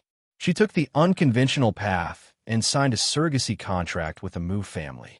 This was undoubtedly an act of selling her body. However, she did not regret it. In fact, she was even glad that it was because of this incident that she gave birth to Yu. This child was probably the happiest gift that the heavens had given her in her long life. Yu was the best gift that God had given her. She had always felt that this gift was extremely precious. However, she still felt that surrogacy was indeed a difficult thing to talk about. At least, in front of Gong Jie, she was still not mentally prepared to let him know about this matter. Therefore, she decided to keep it a secret for the time being. Gong Jie's expression froze, but he smiled and said, "Tomorrow, okay?" Tomorrow. let's set a time and place. Sis, we've been apart for so long. I really want to know how you've been for the past 10 years. Gong Jia looked at her expectantly. He had not been able to participate in her life for a full 15 years. He hoped that he could make up for this regret as soon as possible. Yin Shishir nodded. The car stopped at the entrance of Shawnee Walk. Yin Shishir got out of the car and closed the door. She waved at him and said, I'm home. You should go home early too. Okay. Xiao Jia, where are you staying now? Yin Shishir suddenly asked. Gong Jia smiled and said, the Gong family has businesses all over the world. This time, I'm here to meet someone. Because my business has come to an end, I'll be staying in the country for a while. Okay then, see you tomorrow. Yin Shishir smiled and waved at him. She looked back 3 times with each step and entered the door. Gong Jia stared at her back in a daze until her figure disappeared into the horizon. Then, he reluctantly withdrew his gaze. However, when he turned his head, he caught a glimpse of a black wallet that had fallen on the seat. It seemed that she had left it on the seat in a hurry. Out of curiosity, he picked up the wallet. It was a wallet-style wallet. He flipped it open, and a photo came into view. Gong Jia couldn't help but notice the photo. His gaze was fixed on it. However, when he saw that it was a photo of Yin Shishir and a little munchkin, he was stunned. In the photo, Yin Shishir was standing at the school gate with a delicate-looking little kid in her arms. The little munchkin looked to be no more than 5 years old, but his eyes were delicate and adorable. His cheeks were rosy and tender as he nestled in Yin Shishir's arms with a sweet smile. Gong Jia recognized the child in the photo at once. Yin Tianyu. How could it be him? Gong Jia was once again thrown into disarray. What exactly was going on? Chapter 1349. Gong Jia suddenly recalled Yin Shishir's words. She said that she had a 7-year-old child. Be it in terms of looks or details, there was no doubt that Yin Tianyu and Yin Shishir were mother and son. In other words, the legendary genius who developed the Deva Eye project and proposed the super aerial control theory, who could break through the Pentagon's defense system with his eyes closed, was actually his nephew. Did you know about this? That day, when he pointed to the poster in Yu Yu's office and questioned him, this child clearly knew about Yin Shishir's identity, yet he still pretended to be a fool and acted cute in front of him. He, on the other hand, was kept in the dark by this child for so long. Furious, Gong Jia picked up his phone and dialed his nephew's number. Just as Yin Tianyu picked up the call, Gong Jia's cold and gloomy voice sounded from the other end. Yin Tianyu, don't you owe me an explanation? Yu Yu, on the other hand, was baffled by such an abrupt question. It came out of nowhere, so he could not react in time. He asked in a daze, Second Master Gong, what do you mean by this? When Gong Jia heard this, he thought that Yu Yu was still deliberately hiding things from him. Seeing that the child was still pretending to be a fool, Gong Jia almost lost his temper over the phone. However, at the thought that this child was, after all, his little nephew, he held himself back. Suppressing the anger in his heart, he calmly asked, My little nephew, how much longer do you want to hide this from your uncle? His tone was faint with a hint of displeasure. The moment Yin Tianyu heard this, he knew that the man had already figured out his identity and his relationship with Yin Shishir. Thus, he decided not to hide it any longer and smiled. Master Gong, you already know? Gong Jia snorted. Yu Yu, let me remind you, according to seniority, you should call me uncle. Yin Tianyu burst into laughter. Second Master Gong, you're so adorable. Did you only realize it now? When I first saw you at the airport, I had my suspicions.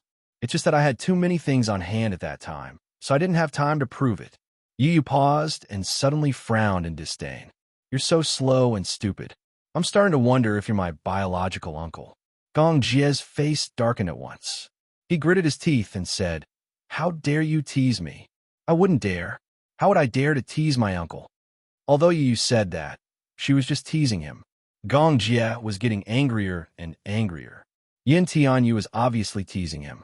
He, on the other hand, had been in industry for so many years and had always acted swiftly and decisively. Now, he was actually being teased by a 7-year-old child. Gong Jia felt indignant. Yu Yu, how dare you make fun of me? You're dead meat. Don't. You've wronged me. Yu Yu's pink lips pursed slightly as a look of grievance appeared on her tender face. I only had my suspicions before, and I only found out today that you're my uncle. I didn't mean to tease you. How did you find out? Gong Jie narrowed his eyes. He was very suspicious of how this lad came to this conclusion. Yu Yu smiled and decided to come clean. Yesterday, I secretly plucked a strand of hair from your head. Gong Jie's face darkened when he heard that. Chapter 1350. Gong Jie, on the other hand, was secretly surprised because he did not feel anything at all. When did you do it? The boy replied slowly. When you stood up, I took advantage of the situation to pull it out. The corners of Gong Jie's eyes twitched fiercely. This kid was really clever. He had actually secretly pulled out a strand of hair from his head to do a DNA test. Only he could think of such a thing. Gong Jie snorted coldly. His displeased tone showed that he was slightly dissatisfied. Yu Yu licked his pink lips and smiled. Young Master Gong, don't be angry. I was just trying to protect Mommy. What if the person you were looking for was not Mommy? Wouldn't it be a mistake then? I'm more cautious when doing things. If it wasn't foolproof, I wouldn't have done it. Then you've got your answer now. Gong Jie snorted, but a look of admiration flashed across his handsome face.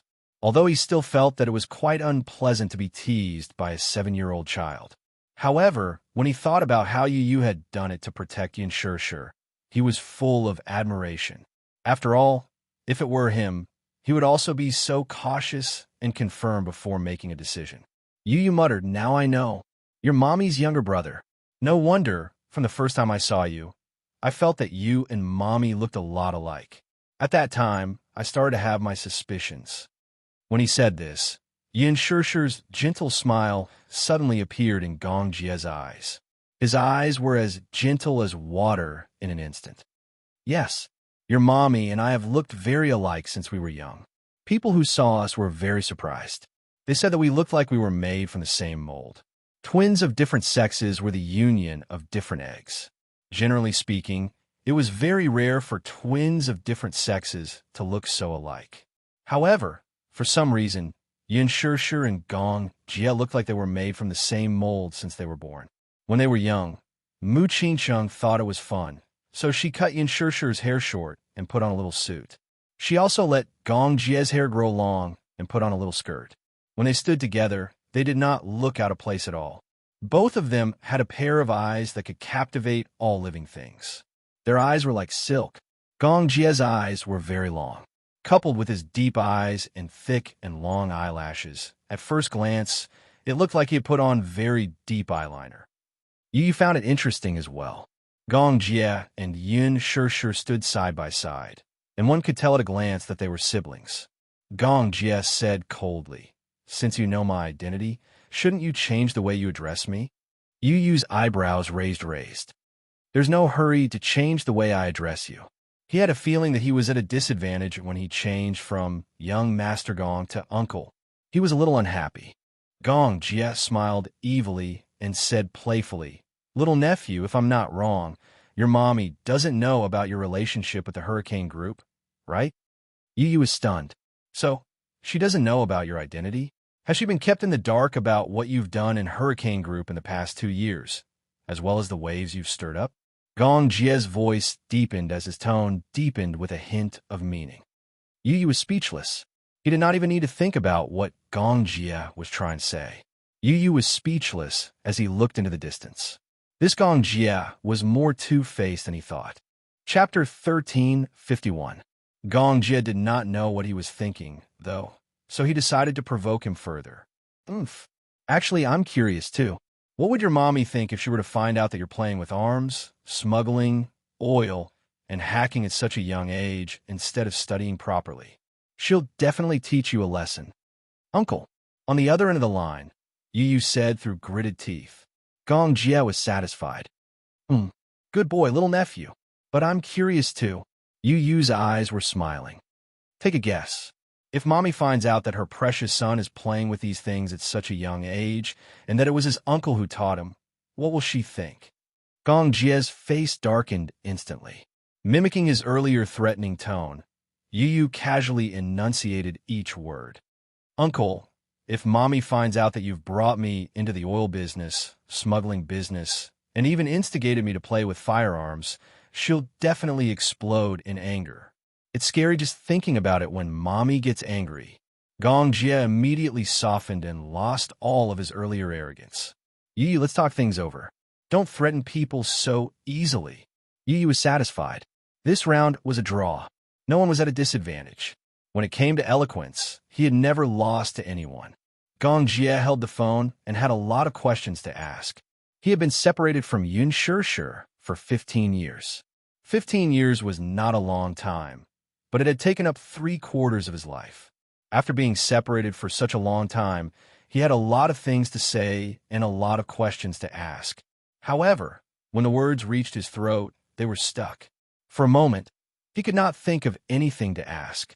Or perhaps there were too many things he wanted to ask. For a moment, he did not know where to start. He wanted to know if she had been living well for the past 15 years. Had she been wronged in any way? Had she been bullied? 15 years ago, after they were separated, where did she go? Was she adopted? What exactly happened to her when she was 18 that caused her to have a child at such a young age? When Gong Jie thought of this, his heart ached. 18 years old was still so young. In this country, girls of this age should still be studying. He did some calculations. At that time, she should still be in university and hadn't graduated yet. She had a child when she was still in school. What exactly happened? Could it be was she bullied by other boys? This was the only hypothesis that Gong Jie could think of. At the age of 18, she was young and ignorant. She was inexperienced and inexperienced. Girls were easily deceived by boys.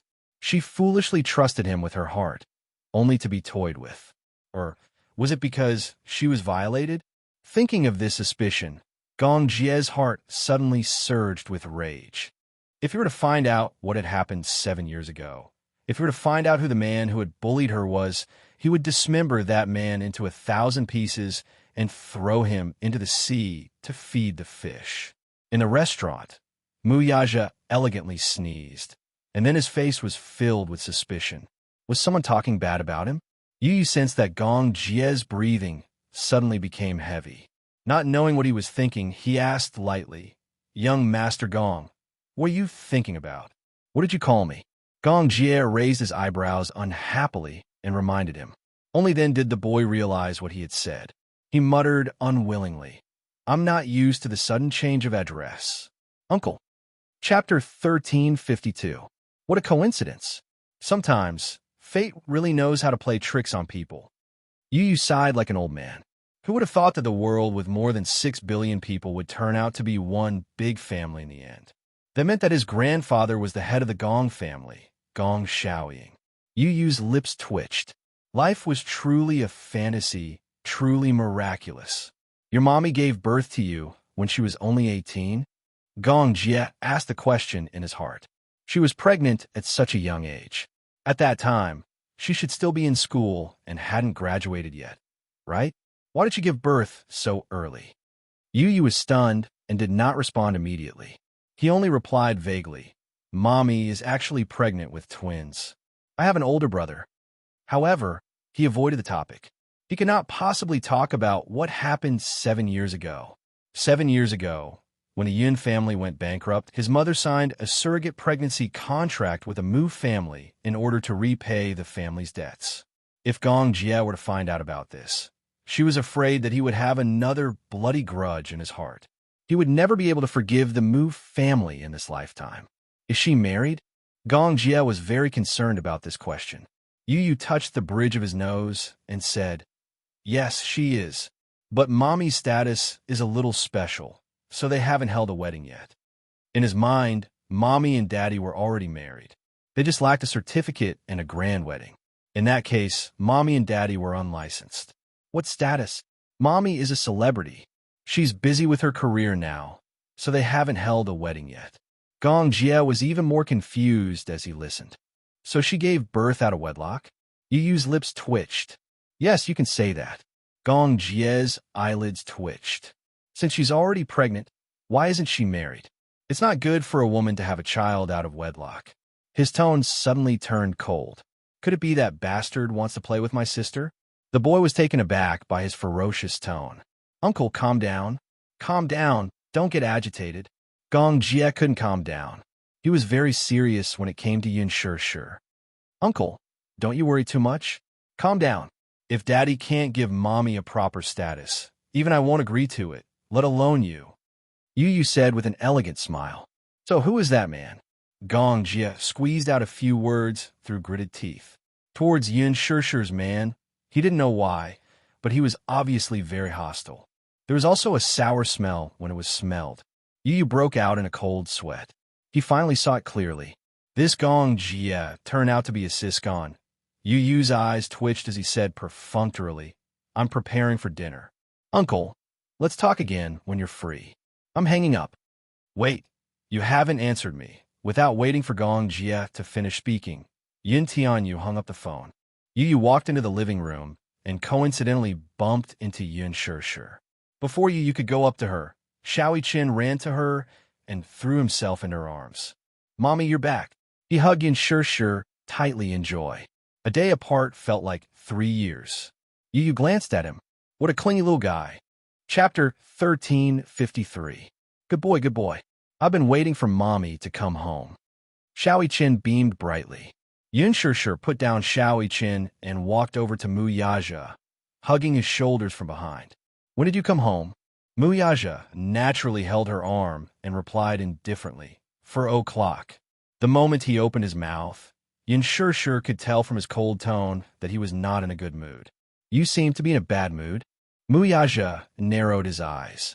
There was a flash of tiredness and anger in his eyes, but he quickly regained his composure and smiled.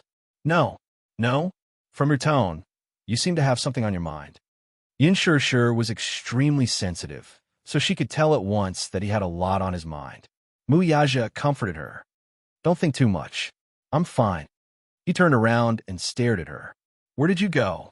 Oh, I went to the mall in the afternoon to buy some daily necessities. Purchase? What do you need to buy? Beds, blankets, and so on. In the end, she was recognized midway. Luckily, Gong Jie came to her rescue. Otherwise, she would be in a sorry state. Mu Yaja was a little speechless. We have beds and blankets at home. You don't need to buy them, right? I went to buy them because I needed them. Yin Shi pondered for a moment before she succinctly repeated to him what Yun Yeching had told her over the phone in the afternoon. In the end, she smiled and said, Uncle has always taken good care of our family. Now that something like this has happened, I can't take care of much, but I'll try my best to satisfy your needs. Yes. Still, you should be careful when you go out now. It'll be very dangerous if someone recognizes you. As soon as Mu Yaja finished speaking, Yun Shi recalled what had happened in the afternoon. So many people had chased after her. Thinking about it, she still had lingering fears. In the future, if there's anything you need to purchase, just tell me, and I'll get someone to prepare it for you. I'm worried about you going out. Yin Shi felt warmth in her heart. She smiled and nodded. Okay, I got it. Mu Yaja held her in his arms and kissed her cheek in front of the 2 children. She nudged his shoulder and muttered in a low voice, Hey, restrain yourself a little. The children are all here. It doesn't matter. It's good to let them practice for a while. Practice for a while. Wasn't this education a little too early? Mu Yaja asked gently. Tonight, there's no cooking at home. Let's go out to eat. What do you want to eat? I can't think of anything at the moment. Yin Shi turned to look at Yu. Yu, what do you want to eat? I'll listen to Mommy. Mommy's boy number 1 answered. Yin Shi was silent for a moment before she asked Xiao Qin. Xiao Qin, is there anything you like to eat? I'll listen to Mommy too.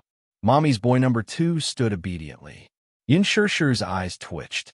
After thinking hard for a long time, she helplessly turned to look at Mu Yaja. Do you have any ideas? I'll listen to you.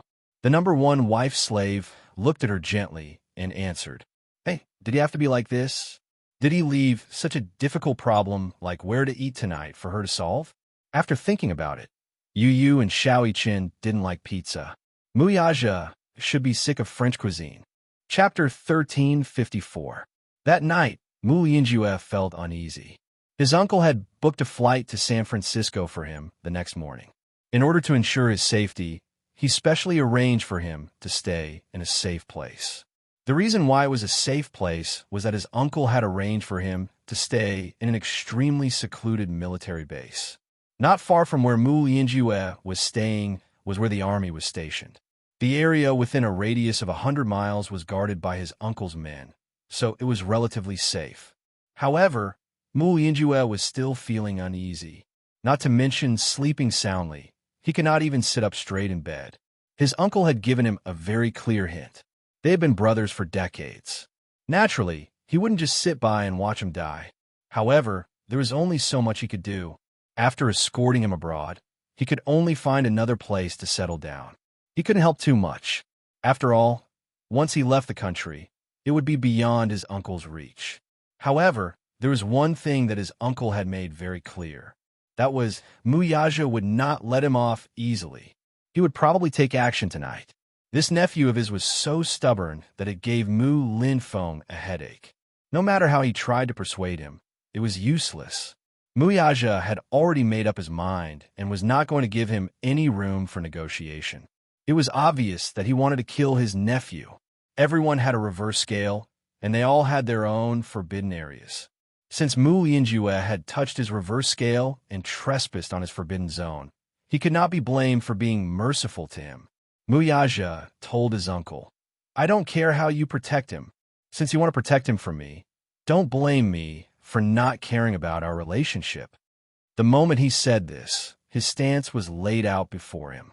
Knowing Mu Yaja's character well, Mu Linfeng knew that he would not let this matter rest. Hence, he told his nephew that as his elder brother, he could only help him this much. The rest was up to him.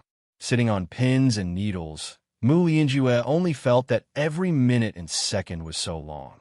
His uncle settled him in a small room at the base. The space inside was very small. It was a camp, so there was only a bed, a table, and a lamp on the table. These were all the furnishings in the room. The night gradually darkened. Suddenly, someone knocked on the door. Startled, Mu Lianjue shot up from the bed. "Who is it?" "Fourth Master, it's late. You should rest." It turned out that it was the sentinel at the base. Seeing that the light in the room was still on, he kindly reminded him. Mu Lianjue, who had lifted the rock up, dropped to the ground and half-heartedly said, "It's none of your business. Go and guard him obediently." "Understood," the sentinel's reply, and then left. The night-nights outside the window. It was late at night, and the wind was getting stronger. Despite the tightly shut windows, Mu Lianjue's heart seemed to be flustered by the wind outside. He could not calm himself down. Outside the door, too. Impatiently, he said, "I'm not sleeping. Don't disturb me. Fourth Master Mu, please open the door."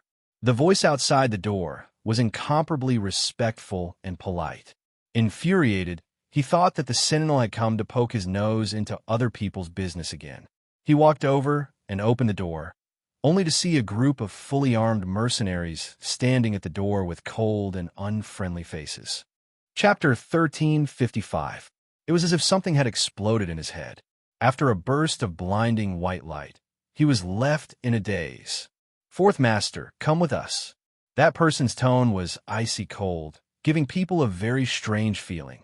It was as if he was a prison guard in ancient times who had come to bring a condemned prisoner to the execution ground. Mu Lianjue's lips trembled violently out of fear. "Who are you? Where are you taking me?" "Fourth Master, be good and come with us. We're here on Master's orders to take you back." His heart fell into an ice cellar at that person's words. He was terrified and helpless. He didn't even need to think about it to know who this master was. However, this was Mu Linfeng's territory. The capital's military encampment was a 100-mile radius around it. As a stronghold, it was heavily guarded and impenetrable. Normally, this place was used as a secret training base for important military exercises of the country. The level of security was obvious. How did these people barge in? That person ignored him and sized up the terrified look on his face without batting an eyelid. His eyes were as cold as ice, like an emotionless machine. "Fourth Master, let's not waste each other's time. If you know what's good for you, you'd better come with us obediently. Don't be so miserable at the last moment." In other words, they would use force on him if he did not stay put and follow them. The warning in his words, coupled with the cold aura on his face, was chilling. "What are you trying to do?" Mu Lianjue dared not move, much less go with them. He cursed inwardly. Were the soldiers stationed here? Where did they go? What was Mu Linfeng doing? Didn't they say that this area was heavily guarded? Why did Muyaja's men barge in without a sound? He didn't know what would await him if he left with these people. Was it death? According to Mu Linfeng, that brat seemed to want to kill him, even going as far as to kill him. Did he really not care about their relationship as uncle and nephew? Did he really have to be so cruel as to force him into a dead end? "I won't go with you." Mu Lianjue was not stupid. He knew that if he went back with them, what awaited him would be the final judgment. Would he still have a chance of survival then? "Fourth Master, I'd like to remind you that you have no right to negotiate with us now." That person's face clearly showed mockery as he looked at him coldly. "Whether you're willing or not, you have to come with us. As for whether you want to leave with dignity or not, it's up to you. My master told me to leave you some face, so before we take a tough stance, you have the right to maintain your dignity." This was the last bit of mercy Mu Lianjue's mercy. That was because the same blood flowed in their veins. Mu Lianjue's heart felt stifled, as if it were being crushed by a heavy rock, making it hard for him to breathe. He took a few steps back and looked out of the window in a panic, but he heard the man say coldly, "Don't look. The soldiers stationed outside the house have all been taken care of." You guys," Mu Lianjue trembled with rage. What was to come, at this moment, finally come. Chapter 1356. Could it be that he really could not escape this ordeal? "I can go back with you, but you have to promise me that you won't take my life." Mu Lianjue shamelessly made such a request. That person snorted coldly. His tone was filled with ridicule and contempt, as if he was mocking his naivety and ignorance. "Promise your life. Don't be naive, Fourth Master Mu. You don't have the right to negotiate with us. Either you come with us with dignity, or we'll take you away by force, regardless of life or death." This person spoke without the slightest bit of mercy, not leaving any leeway for him, regardless of life or death. Mu Lianjue turned pale with fright. What did this mean? Did he have to resort to violence if he struggled, even a little? He stood stubbornly at the same spot, clearly unwilling to give in. The man had completely lost his patience. He signaled to the men behind him and shouted, "There's no time. Go, take him away." "Yes, sir." A few tall and burly mercenaries immediately stepped forward and surrounded Mu Lianjue. Mu Lianjue warily swept a glance at them. His eyes widened as his face turned pale. What are you doing?" "Fourth Master Mu, sorry for the offense."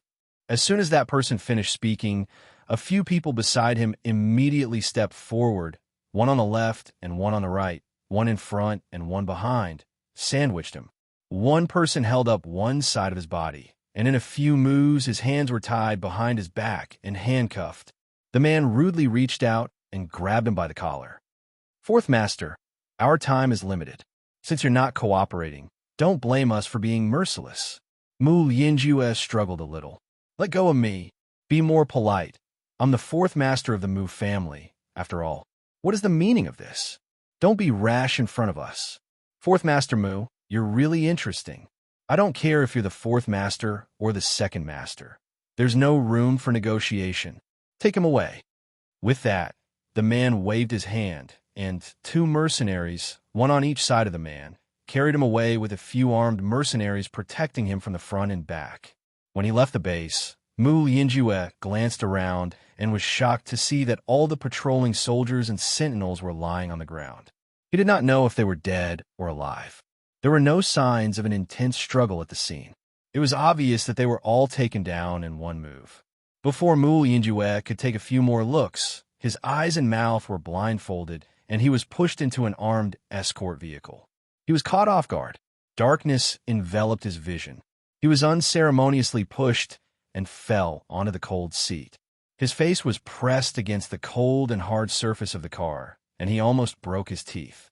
He suddenly felt a chill run down his spine. Thinking back to what he had seen from a base, it was as if a bottomless pit had opened up in his heart, and he fell into endless despair. Just how capable was Mu Yaja to be able to take his woman away from Mu Linfeng's clutches? This was a military base, a strategic stronghold, and an extremely well-guarded drill ground. Usually, it was a secret base that few people knew about.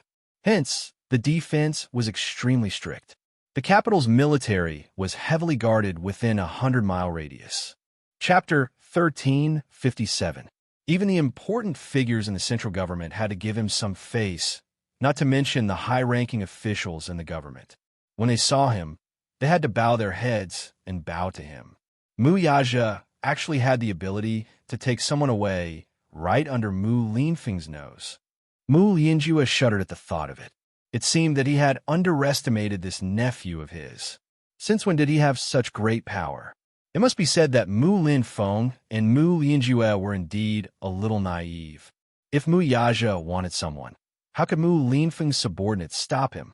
Mu Lianjue got into the car, but he did not know where the car was taking him. Was it hell? Or he did not dare to think too deeply about it. He only hoped that Mu Yaja would leave him some face and not be ruthless in everything. Did Mu Linfeng know that Mu Yaja had taken that person away? If he knew, would he rush over to save him? At this moment, in the hospital, Mu Sheng was lying on the bed, leaning weakly against the headboard. Wearing an oxygen mask, his bleary eyes were half opened with great difficulty. Like withered grass by the yellow spring, he was on the brink of death. Mu Yaja and Mu Linfeng sat facing each other on the left and right of the bed. They were in a silent confrontation. Mu Yaja's posture was leisurely and elegant.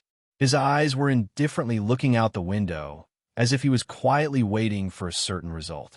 Mu Linfeng looked at him silently, sizing him up from time to time. Similarly, he was also silent as he waited for news from his subordinates. He only felt that the man sitting in front of him had too many unfathomable things about him. Grandpa Mu, on the other hand, was quietly sizing them up.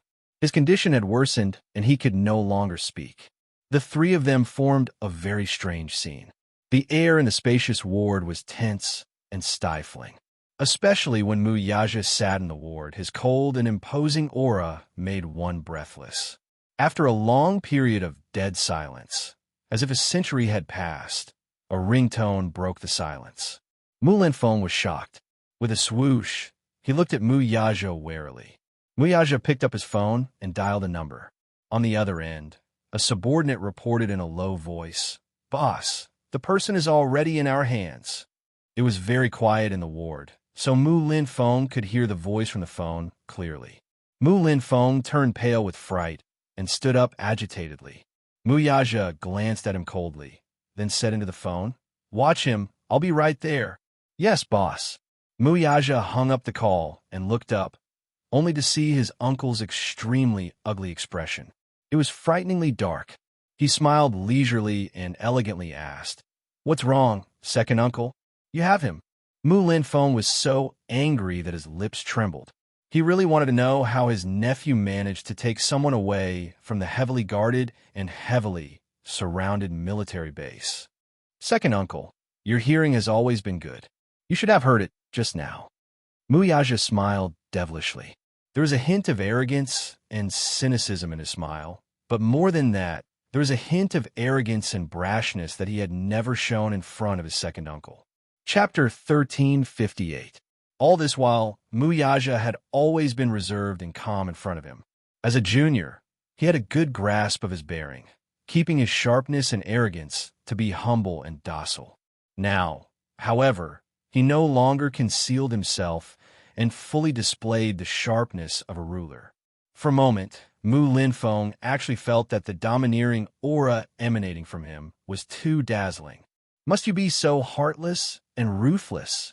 Was there no room for negotiation at all? Mu Linfeng looked at him bitterly, still trying to persuade him to stay. Mu Yaja glanced at his uncle's gloomy face and sneered, too lazy to bother with him. "Yaja, you're too scary." Mu Linfeng shook his head in disappointment. "I never thought that you were such a heartless person. How could you be so cruel to this extent? He's your fourth uncle. We share the same roots and are connected by blood. How can you not care about our relationship?" He started to fear Mu Yaja in his heart. Today, he could get rid of him with his own hands. Then what about tomorrow? Would they use the same method to kill him? Since ancient times, the rich and powerful would kill their brothers and fathers for power. There were countless cases of brothers killing each other. Mu Linfeng began to suspect if Mu Yaja had such treacherous ambitions. Second Mu, don't flaunt your seniority and think too highly of yourself. I used to respect you as an elder, but don't use your status to oppress others and change the concept. Second Mu. Mu Linfeng was infuriated by his short form of address. How dare he call him Second Mu? After Mu Lianqing's death, no one in the Mu family had the seniority to call him Second Mu, except for Mu Sheng. This Mu Yaja clearly did not care about him at all. He was not giving him any face at all. Mu Yaja said coldly, "So, second uncle, you also know about the concept of sharing the same roots and being connected by blood. I thought you've completely forgotten about it." "What do you mean by that?" Mu Linfeng glared at him fiercely. Mu Yaja said sternly, "Fourth Mu is the one who killed his brothers and his father. For the sake of seizing power, he's willing to do such treacherous things. He. With him as an example. I'm just imitating him. What's wrong with that?" Mu Linfeng was suddenly at a loss for words. "What? You're not saying anything? Didn't you want to defend him? I'll give you this chance. Today I'll settle old and new scores with him. My father's death, my mother's death, Mu Qingqing's death, his instigation of Mu Wanru to poison Grandpa's medicine, and his assassination of my son. If I don't settle these scores with him, who else will I settle them with?" Mu Yaja suddenly raised his eyes and swept them over with a piercing glare. "Is it you?" Second Mu. Mu Linfeng was forced to take 2 steps back by his chilly tone and fell into a chair. "I've given you a chance. I've said before that it's your business to protect him. If you can't, you can only blame yourself for not being capable enough." He. Mu Linfeng was speechless. He could only shake his head and sigh. "It seems that I'm really getting old. You're amazing." Chapter 1359. He cast a sidelong glance at him from the corner of his eye. His gaze was cold and threatening with a deep sense of disgust. Let bygones be bygones. Now that things had come to this, he had already let go of the grudges of the previous generation. Of all things, Mu Lianjue should never have touched his reverse scale. He should not have touched Yun Shih, let alone Mu Yiqin and Yun Tianyu. They were forbidden grounds that he could not touch. He thought of how Yun Shih and Xiao Yiqin were tortured by him until they were covered in wounds. Then, he thought of how Yu was almost separated from him forever by the assassin he had sent. Mu Yaja wished he could tear him into pieces, but even that would not be enough to appease his anger. Second Mu, you're being unfair. In your eyes, Fourth Mu is a brother and a brother. As for me, I'm just a pawn in your hands. That's why you can protect your brother and brother, but you don't need to care about a pawn's feelings. That's because a pawn only needs to listen to orders and doesn't need any extra feelings. Mu Yaja turned around and looked at him deeply. That's why, even if I'm in pain and despair, I shouldn't have fallen into your eyes. I don't want to be your pawn anymore. I have my feelings, too. Fourth Mu has offended something he shouldn't have, so he naturally has to pay the price. Isn't that so? Mu Linfeng was stunned.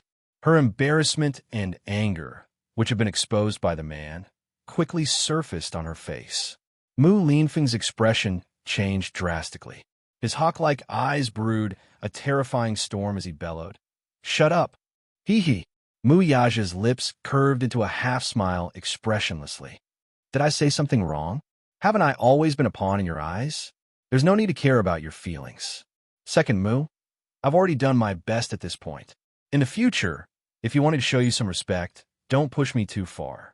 Bastard, you disgraceful thing, shut your mouth." Mu Linfeng had completely lost control. Raising the cane in his hand, he swung it at Mu Linfeng's shoulder viciously. Bang! A loud sound was heard. Mu Yaja didn't even try to dodge. The cane hit him on the shoulder and broke him in two. The remains of the cane flew out and smashed into the window, shattering it into pieces. Pa! Soon, the window was broken into pieces. Mu Linfeng's shoulders shuddered from the commotion. It was only when he calmed down that he realized what he had done. He actually used the mahogany cane in his hand to hit Mu Yaja on the shoulder. When the old man on the bed saw this scene, he was unable to say anything. He could only close his eyes in exhaustion and disappointment. Aside from feeling regret, he felt even more pity. The sorrow of a wealthy family was once again vividly displayed before his eyes. Mu Yaja stood in front of Mu Linfeng expressionlessly. He didn't seem to be in pain at all, as if the cane didn't hit him. However, the coldness in his eyes was like the thick snow in winter. I owe you for this strike. Now that things have come to this, it's time to repay your kindness. With that, he smiled coldly and turned to leave. Mu Linfeng watched him leave and slumped on the chair. Chapter 1360. The car sped along the road. It came to an abrupt halt when it reached the highway junction. Mu Yinjue nervously looked left and right, his heart in his throat.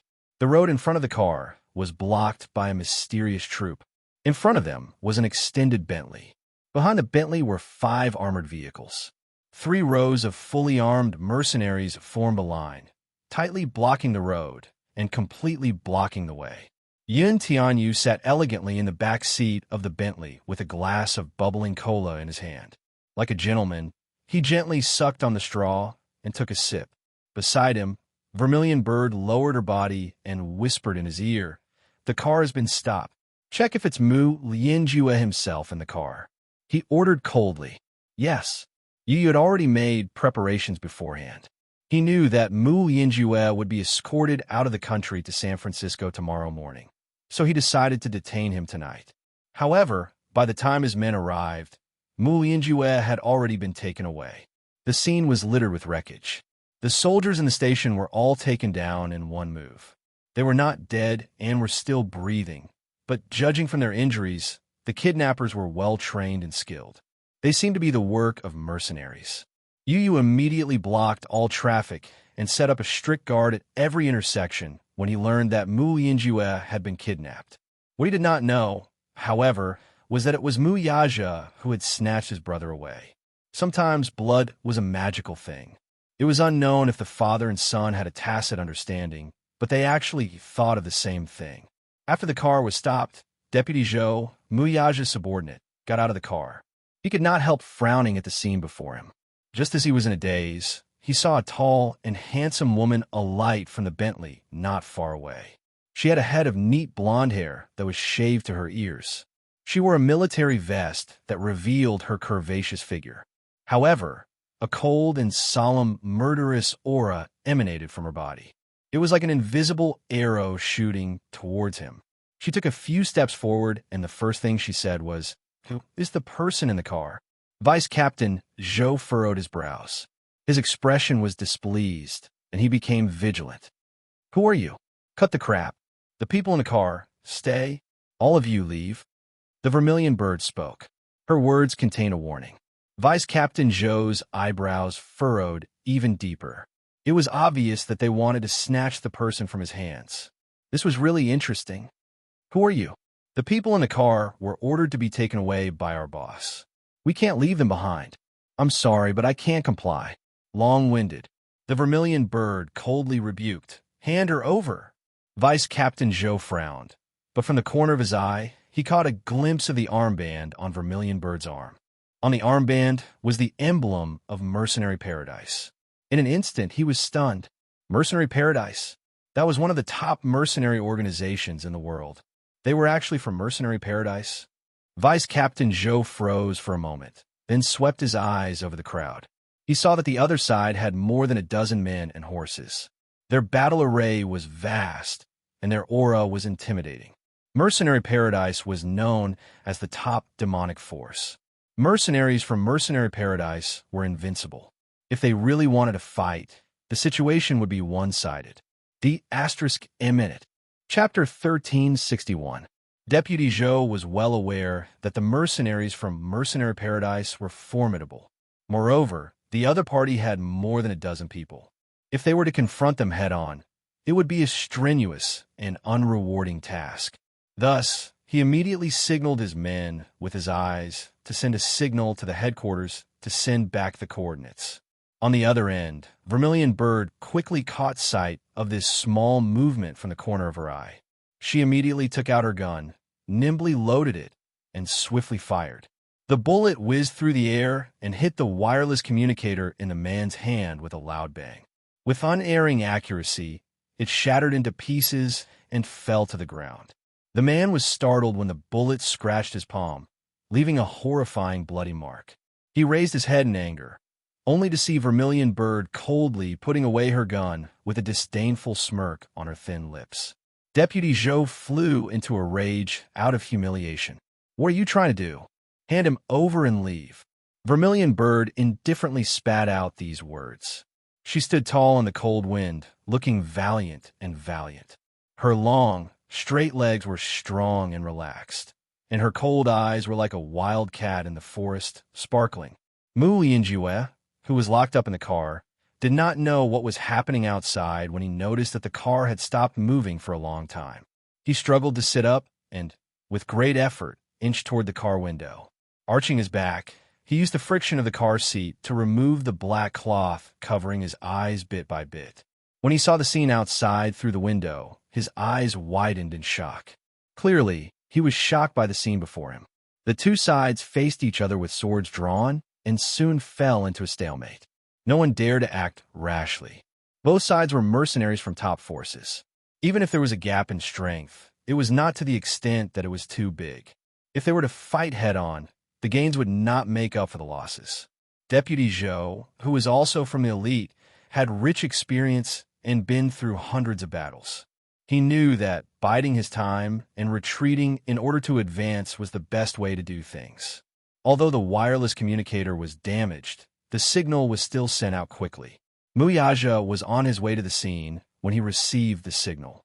He could not help but frown when he learned that a mysterious team had appeared at the highway intersection and completely blocked off all escape routes. It seemed that they were going to kidnap someone. A mysterious team.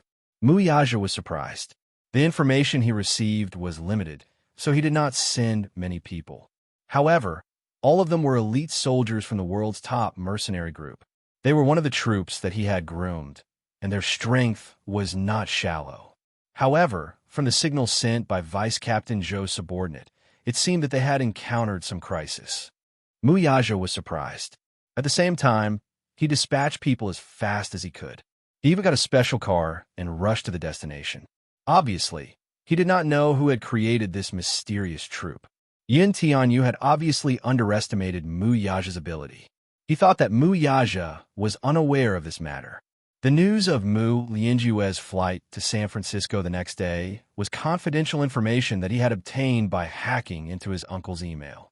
Mu Linfeng was clearly trying to cover for Mu Lianjue to leave the country. Naturally, Yi would not let Mu Lianjue go. One must know that once Mu Lianjue left the country, it would not be so easy to control him. There was no way he would let him go. Chapter 1362. Speaking of which, according to seniority, he seemed to be addressing Mu Lianjue as his fourth granduncle. He had to admit that his fourth granduncle's ruthlessness was an eye-opener for him. Killing one's brother and father was a cruel act that only happened in the royal family in ancient times, yet happened right before his eyes. He would never let go. However, the father-son pair had apparently overlooked a more important person, Mu Linfeng. When Mu Linfeng learned that Mu Yaja's men had abducted someone from the military base, he flew into a rage and quickly sent out a group of soldiers to chase after them. After leaving the hospital, he took a private car to the military base. According to the report from his subordinates, the base had been purged. The so-called purge meant that all the soldiers stationed at the base had been taken down. Fortunately, Muyaja had specifically instructed them to show mercy, so they did not deal too heavy a blow and did not cause too many casualties. Soon, news came from the front line that several armed escort vehicles had been stopped by an equally mysterious force at the southern entrance of the Jingbei Expressway. The two sides were in a standoff, and the situation was in a stalemate. He immediately felt that something was amiss. So he immediately mobilized the local police force and made a call to the capital's military headquarters to dispatch another group of men to the southern entrance of the Jingbei Expressway. At the same time, Muyaja was also rushing to the destination. He was quite far away, so it would take him half an hour to reach the destination, even if he hurried. On the way, Lu Jinyu gave him a call to inform him of this matter. Chief, Mu Linfeng has dispatched a group of men to the expressway. Muyaja quickly took this matter seriously. At first, he suspected that the mysterious troop that had blocked the convoy at the highway junction might be from Mu Linfeng's forces.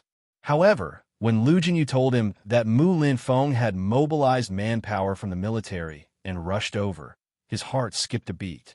What was the origin of that mysterious force, then? Hence, he stepped on the accelerator and drove the car to the highest speed. He could not allow Mu Lianjue to leave the country under his watch.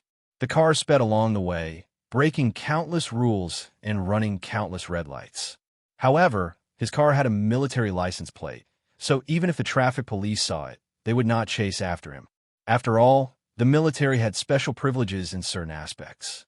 It was important to note that the local police system and the military were separated, each doing their own thing. However, if the military carried out any special operations, the local police force and various forces would have to listen to the military's orders. This was the supreme privilege of the military. This was also the reason why Mu Linfeng had been in politics for many years instead of being in business, and had a prominent and stable position in the Mu family. If one were to ask who held the most prominent position in the family, it would be none other than Mu Linfeng. This was the reason why Muyaja had always been so respectful to him. As a bigwig with a military background, Mu's eyes. Even when Grandpa Mu was still the head of the family, his position in the Mu family was only second to one and above everyone else. Chapter 1363. Thus, when Muyaja openly rebelled against him, Mu Linfeng found it unbelievable and even flew into a rage out of humiliation. Inwardly, however, he thought that the brat had lost his mind to openly rebel against him for a wild woman. At the same time, the manpower from the special forces quickly gathered at the highway intersection. They were all fully armed and had excellent ammunition. Mu Linfeng ordered that no matter what, they had to bring the person back alive. No matter who the other party was, they had to pay a price if necessary. Upon receiving this order, these mercenaries carried sufficient ammunition and guns and rushed over with the determination to exchange fire. Yu clearly did not know about Mu Linfeng's handiwork or that the latter had once again mobilized military forces from the mercenary groups. He remained in the car calmly and called Gong Jie. When Gong Jie found out that the men he had sent were in a deadlock with the other party, he sent more men and rushed over. The three parties were on their way to the same destination. On the surface, the suburbs of the capital looked calm and peaceful, but the game in the dark was already in an abyss of suffering and surging winds and clouds. Seeing that the other party was unwilling to hand over the person, Vermilion Bird no longer showed mercy. Expressionlessly, she turned around and took out her radio communicator, saying coldly, "They're not willing to hand over the person. Prepare to fire." Vice Captain Zhou was shocked. Could it be that the other party had more than a dozen people, and there was an ambush in the dark? For a moment, he looked around vigilantly, jittery at the slightest sound. Now that they were outnumbered, it was inevitable that they would be isolated and without help. However, just as Vermilion Bird's troops were about to fire, Mu Linfeng's men arrived. Vermilion Bird suddenly caught the sound of police sirens not far away. Instantly alert, she took out a pair of binoculars from her waist and agilely climbed onto the roof of the car to observe the distance. A few hundred meters away, she was shocked to see more than a dozen military vehicles, with dozens of police cars clearing the way, speeding over from the south entrance. From afar, red and blue lights flashed continuously. The scene of dozens of vehicles driving over was truly spectacular. Yu turned around. At the same time, he keenly heard the sirens from afar and became alert. "Vermilion Bird, what's the situation?" "There seems to be a situation." Vermilion Bird jumped down from the roof of the car and reported to him, "There are more than a dozen military vehicles coming here. I suspect that they are from the special group." Mu Linfeng, this was the only possibility that Yu could think of. "I suspect it's him." After all, other than Mu Linfeng, No one else in the entire capital had the authority to deploy so many people from a special-grade corporation.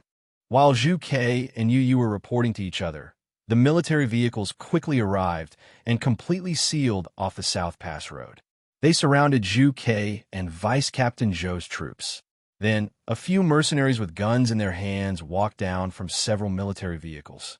These mercenaries were different from the soldiers stationed at the station just now. Between their iron-like faces, there was a cold-blooded valiance unique to the country's machinery. Tisk, Yu suddenly frowned and smacked her lips. Vermilion Bird said in a deep voice, "Don't be afraid, President Yun. I'm here." "No," Yu said calmly. "Then, I think I drank too much Coke. The roots of my teeth are a little sore," Yu said faintly. Zhu Ke was instantly speechless and broke out in a cold sweat. Chapter 1364. She thought that the little guy was scared and nervous, so she did not expect him to say such a ridiculous thing. Suddenly, Yu uttered a wise saying in a serious tone. "Kids should drink less cola." With that, he put the cola aside. His tone was as mature as a veteran. Vermilion Bird. This squishy dumpling could still say such dry humor at such a critical juncture. That was enough. Yu rolled down the car window and scanned the scene outside. His face regained its usual coldness as he reminded, "Vermilion Bird, you don't have to send us off if it's not necessary. Let's see what's going on." "Yes, I understand." Vermilion Bird nodded and obeyed.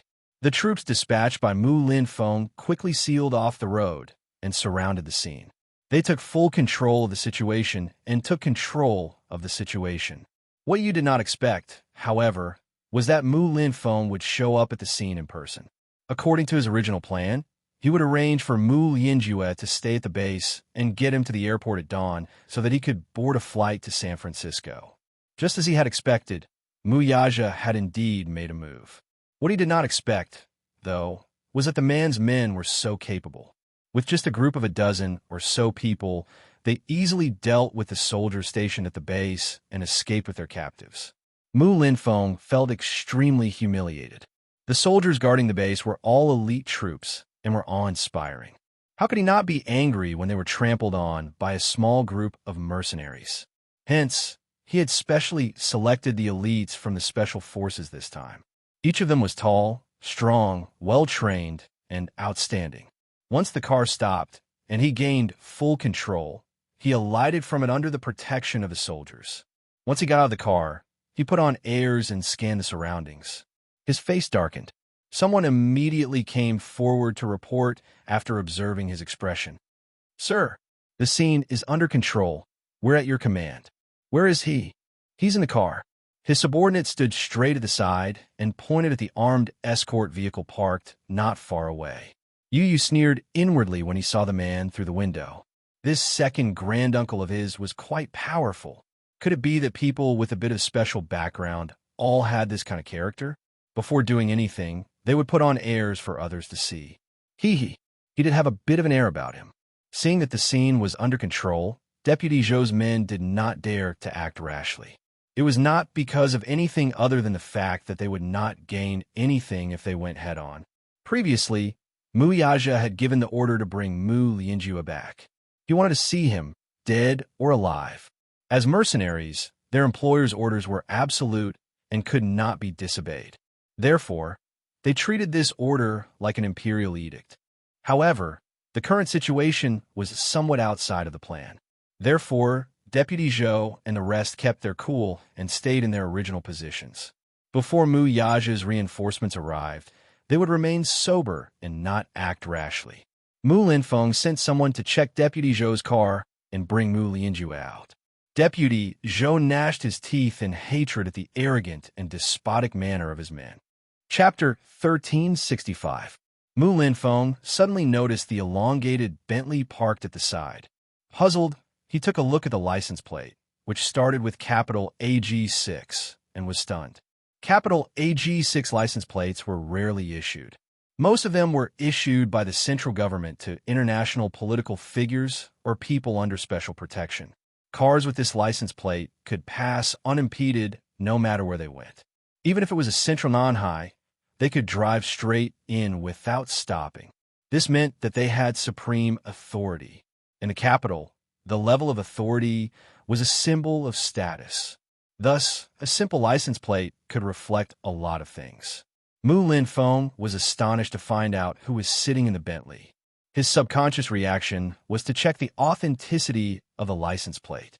This was because even with his qualifications, it was impossible for him to obtain such a high-level license plate. The car Yu was in was issued by the central government to Gong Jie. Gong Jie had come to the capital this time to meet some mysterious leaders and negotiate some special deals. Gong Jie was born in the arms industry and maintained close ties with various countries' political figures. A person like him would be specially received by any country's leader.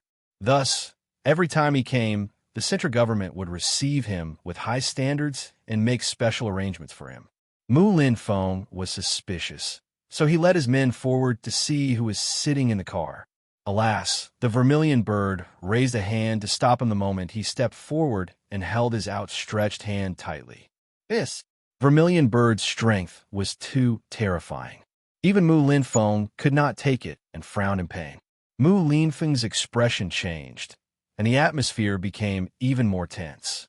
Seeing that someone dared to act rashly in front of Mu Lin Feng, the people beside him shouted, "How dare you? Who are you? How dare you act rashly here? Take your hand away." Vermilion Bird looked up coldly and did not move at all. Her handsome face was extremely cold. She only had one master and only listened to Yu's orders.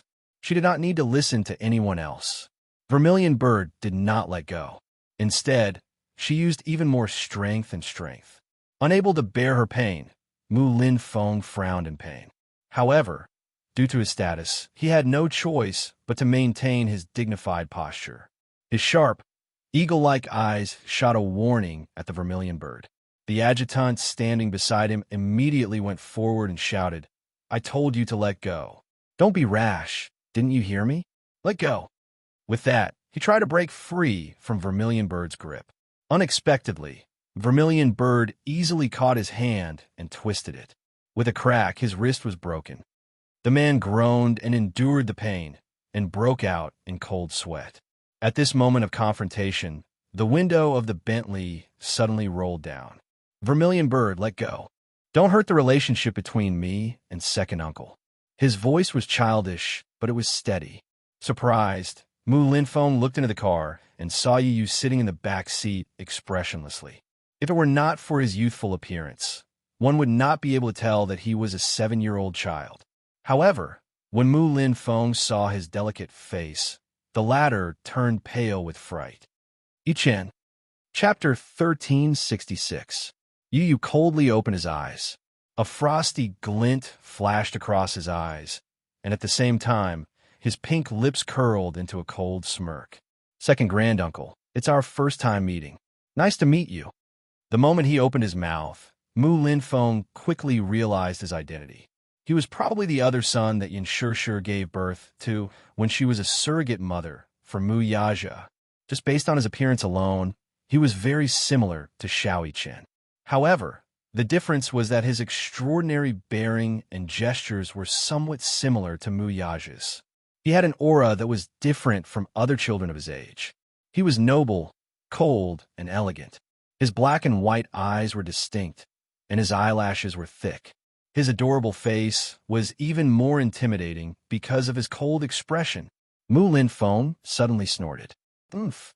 So it's Yaja's little b asterisk st asterisk rd outside. What are you doing here?" When Yu heard that, he laughed instead of getting angry. He snorted a few times, but he could not be bothered with the derogatory term. He did not get out of the car and just sat there elegantly, looking at him calmly. Mu Lin Feng, on the other hand, was enraged by his arrogance. While he was furious, he was also shocked. He did not expect that a 7-year-old child would have such an extraordinary bearing.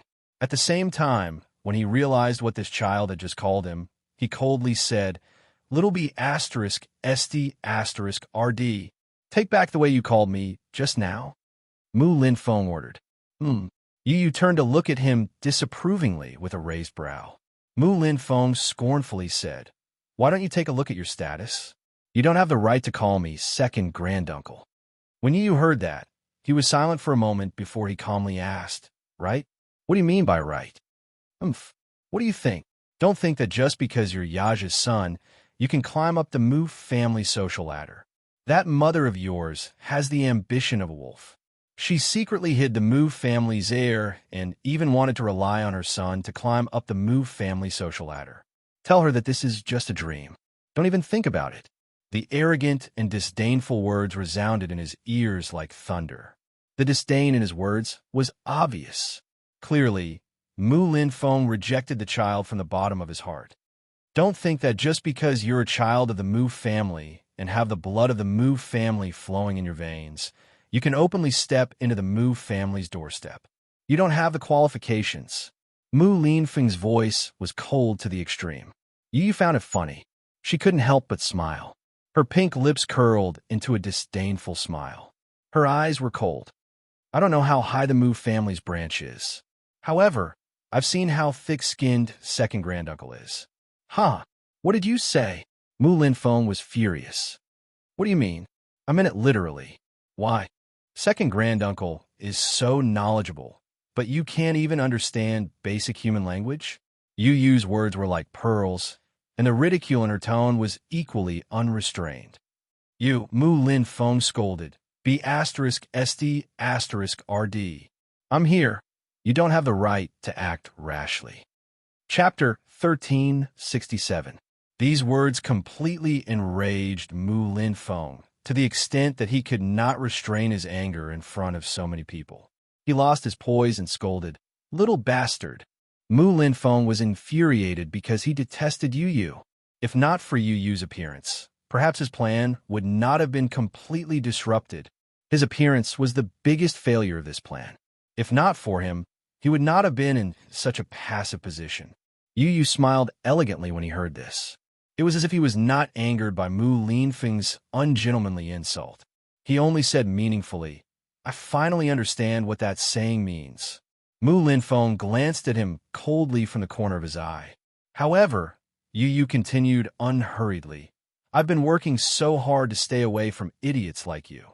Then, the little lad glanced at him expressionlessly from the corner of his eyes, as if he was implying that Mu Linfeng was the person he was referring to.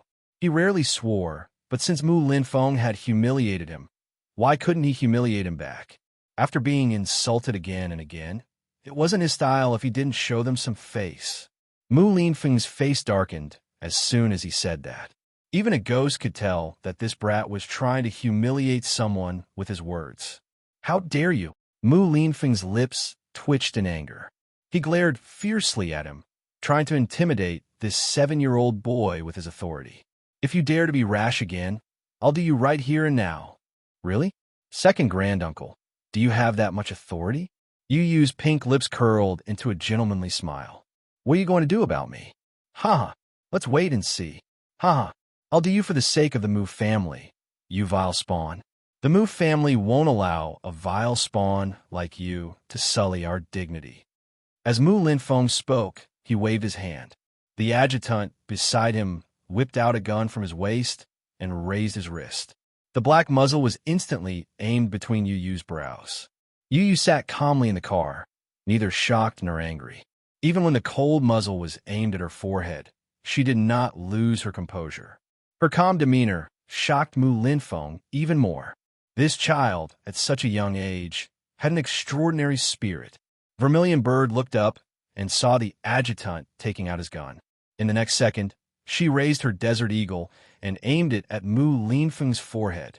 The moment she raised her hand, all the soldiers around her raised their guns and aimed at her. They were on high alert. If Vermilion Bird made the slightest movement, they would be ready to shoot at any time. "Protect the chief," the adjutant shouted.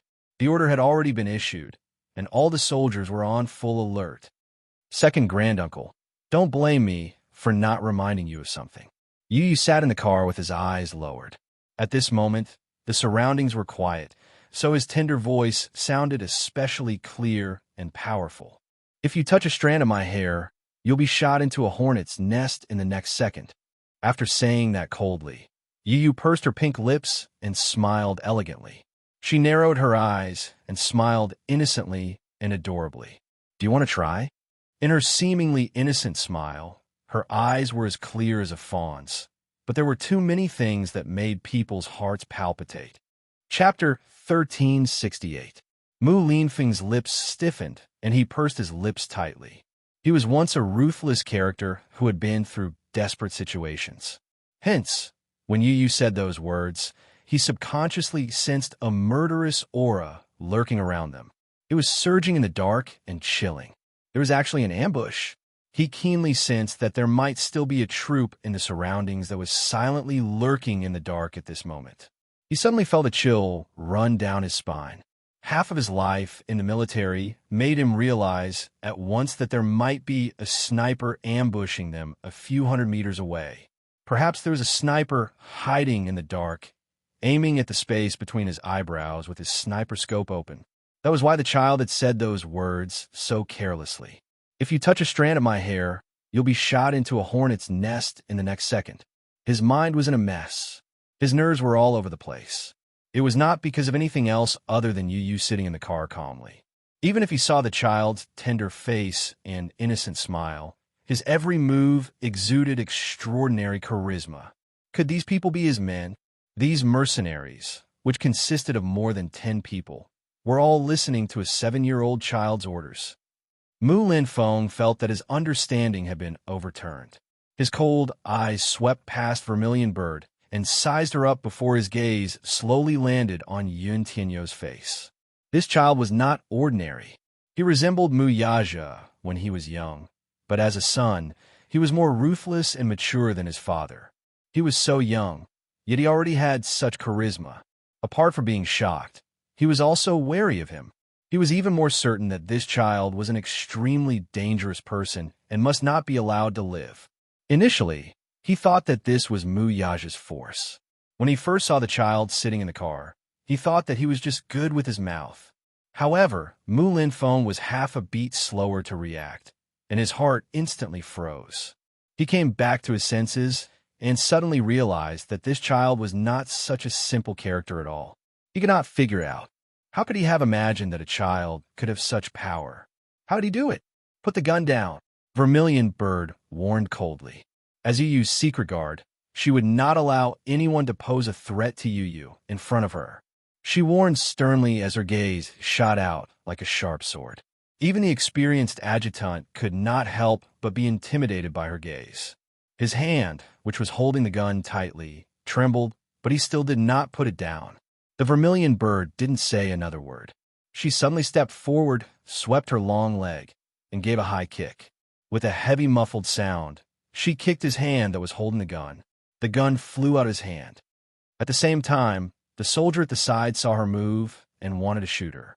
Vermilion Bird's eyes, kill, before the soldier could open fire. P. The atmosphere at the scene was completely tense, and the sound of loading rose and fell one after another. Vermilion Bird spun around, but in a flash, she appeared behind Mu Linfeng like a specter in the next second. She pointed the gun at the back of his head and bellowed, "Who dares to move?" The air seemed to have frozen, and everyone held their breaths. Chapter 1369. The entire process took less than 5 seconds. Vermilion Bird's movements were so nimble that it made one's scalp tingle. Fast as lightning. It made one's heart beat faster. They had already experienced Vermilion Bird's ability with just a glance.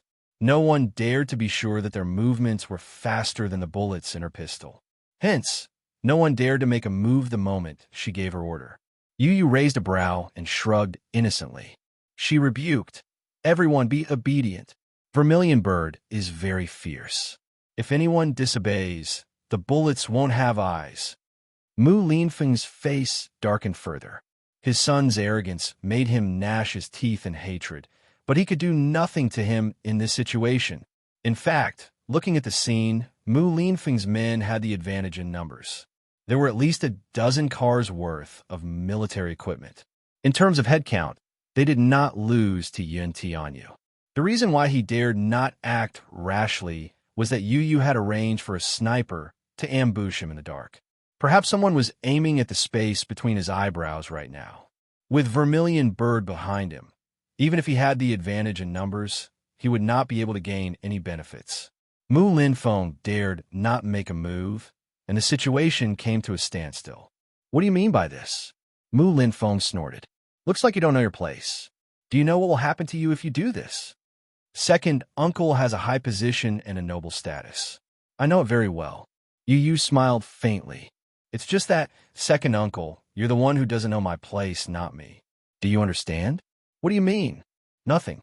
Yu casually said, I just hope that second uncle won't interfere in my affairs. I'll give you a chance now. Take your men and leave immediately. I won't hurt a single strand of your hair. However, there's one person who must stay. Mu Linfeng frowned when he heard that. Without thinking, he knew who the person you wanted him to stay was. It seemed that this lad was here for fourth Mu too. At that moment, he suddenly realized what Yu had said. Second granduncle, you're the one who hasn't figured out my identity, not me. Do you understand? Did he not know who he was? Who was this child? For a moment, Mu Linfeng could not figure it out. Thinking about it again and again, he felt a chill from the bottom of his feet. However, he did not lower himself and continued to put on airs. With a cold face, he said, I should be the one saying this to you. Have some self-awareness and retreat with your men. Then, I won't argue with you about what happened today. However, despite putting on airs, Mu Linfeng still showed a trace of weakness. Unlike his aggressive attitude earlier, he did not have much confidence in his words now. You did not give him a way out. You're kidding. His lips curled up mockingly, and a trace of disdain appeared on his tender little face. If second uncle insists on interfering, why don't you give a try? I like to see how you're going to take him away from me. A trace of viciousness flashed across Mu Linfeng's eyes. His face darkened and then turned green. He could neither advance nor retreat. If he really left Mu Linjue here and left in a sorry state, not only would his dignity be tarnished, but he would also become a laughingstock in front of this young man. If he really wanted to protect and take him away, it would be harder than ascending to the heavens. Chapter 1370. It seemed that it would be more difficult than ascending to the heavens if he really wanted to protect and take her away by force. At the same time, they were in a deadlock like this. The scene before him was actually easily suppressed by a child, causing his face to heat up even more. It was very embarrassing. Who exactly are you? Mu Linfeng stared at him intently, his eyes as sharp as an eagle's. Yu retorted calmly and elegantly, Why should I tell you? Mu Linfeng was stunned for a moment before he snorted. What an arrogant attitude. Yu raised a brow. You don't have the right to ask about my identity. Mu Linfeng was even more stunned. Yu said sternly, Hand her over obediently. However, take your men and retreat. Otherwise, you won't be able to leave. With that, he raised his head. His eyes were no longer as clear as before and were now dark and gloomy. Don't blame me for not reminding you, second granduncle. I want this person. If you stop me, you won't have a good ending. Young man, aren't you being too arrogant with your words? Mu Linfeng's words were clearly lacking in confidence. You could not be bothered with him anymore. Vermilion Bird stood behind him like a stone statue, unmoving. The gun in her hand was raised, and the cold, black muzzle was aimed at him like an endless abyss. It was as if he would be mercilessly devoured if he made the slightest move. Mu Linfeng glanced at her, but from his angle, he happened to see Mercenary Paradise's epaulette on her shoulder. He was shocked. Mercenary Paradise was famous, so he had naturally heard of it. It was said that this organization was a mercenary group created by the Hurricane Group. They were a mercenary group from Mercenary Paradise and had extraordinary strength. Mu Linfeng's gaze deepened as he looked at Yu. What exactly was this child's identity? After a long silence that felt like a century, Mu Linfeng turned his face slightly and glanced sideways at Mu Linjue, who was standing not too far away, with a hint of struggle in his eyes. Mu Linjue turned to look at his brother as well. He could see the hesitation and struggle on his face. It was obvious that he was hesitating and was weighing the pros and cons in his heart. Second brother, Mu Yinjue's lips trembled in agitation as he screamed at the top of his lungs, "Take me with you! You can't leave me here!" He wasn't afraid of death. There were some unknown things that were even more frightening and terrifying than death. He didn't know what would happen to him if he fell into Mu Yaja's hands. He didn't dare to think about it. Plus, he was unwilling to accept it. He was unwilling to lose just like that. Upon hearing his voice, Mu Linfeng frowned and felt a sense of irritation rise within him.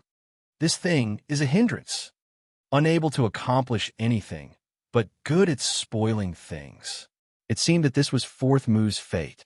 Even if Mu Linfeng was unwilling to admit it, he did not want to throw his life away for nothing.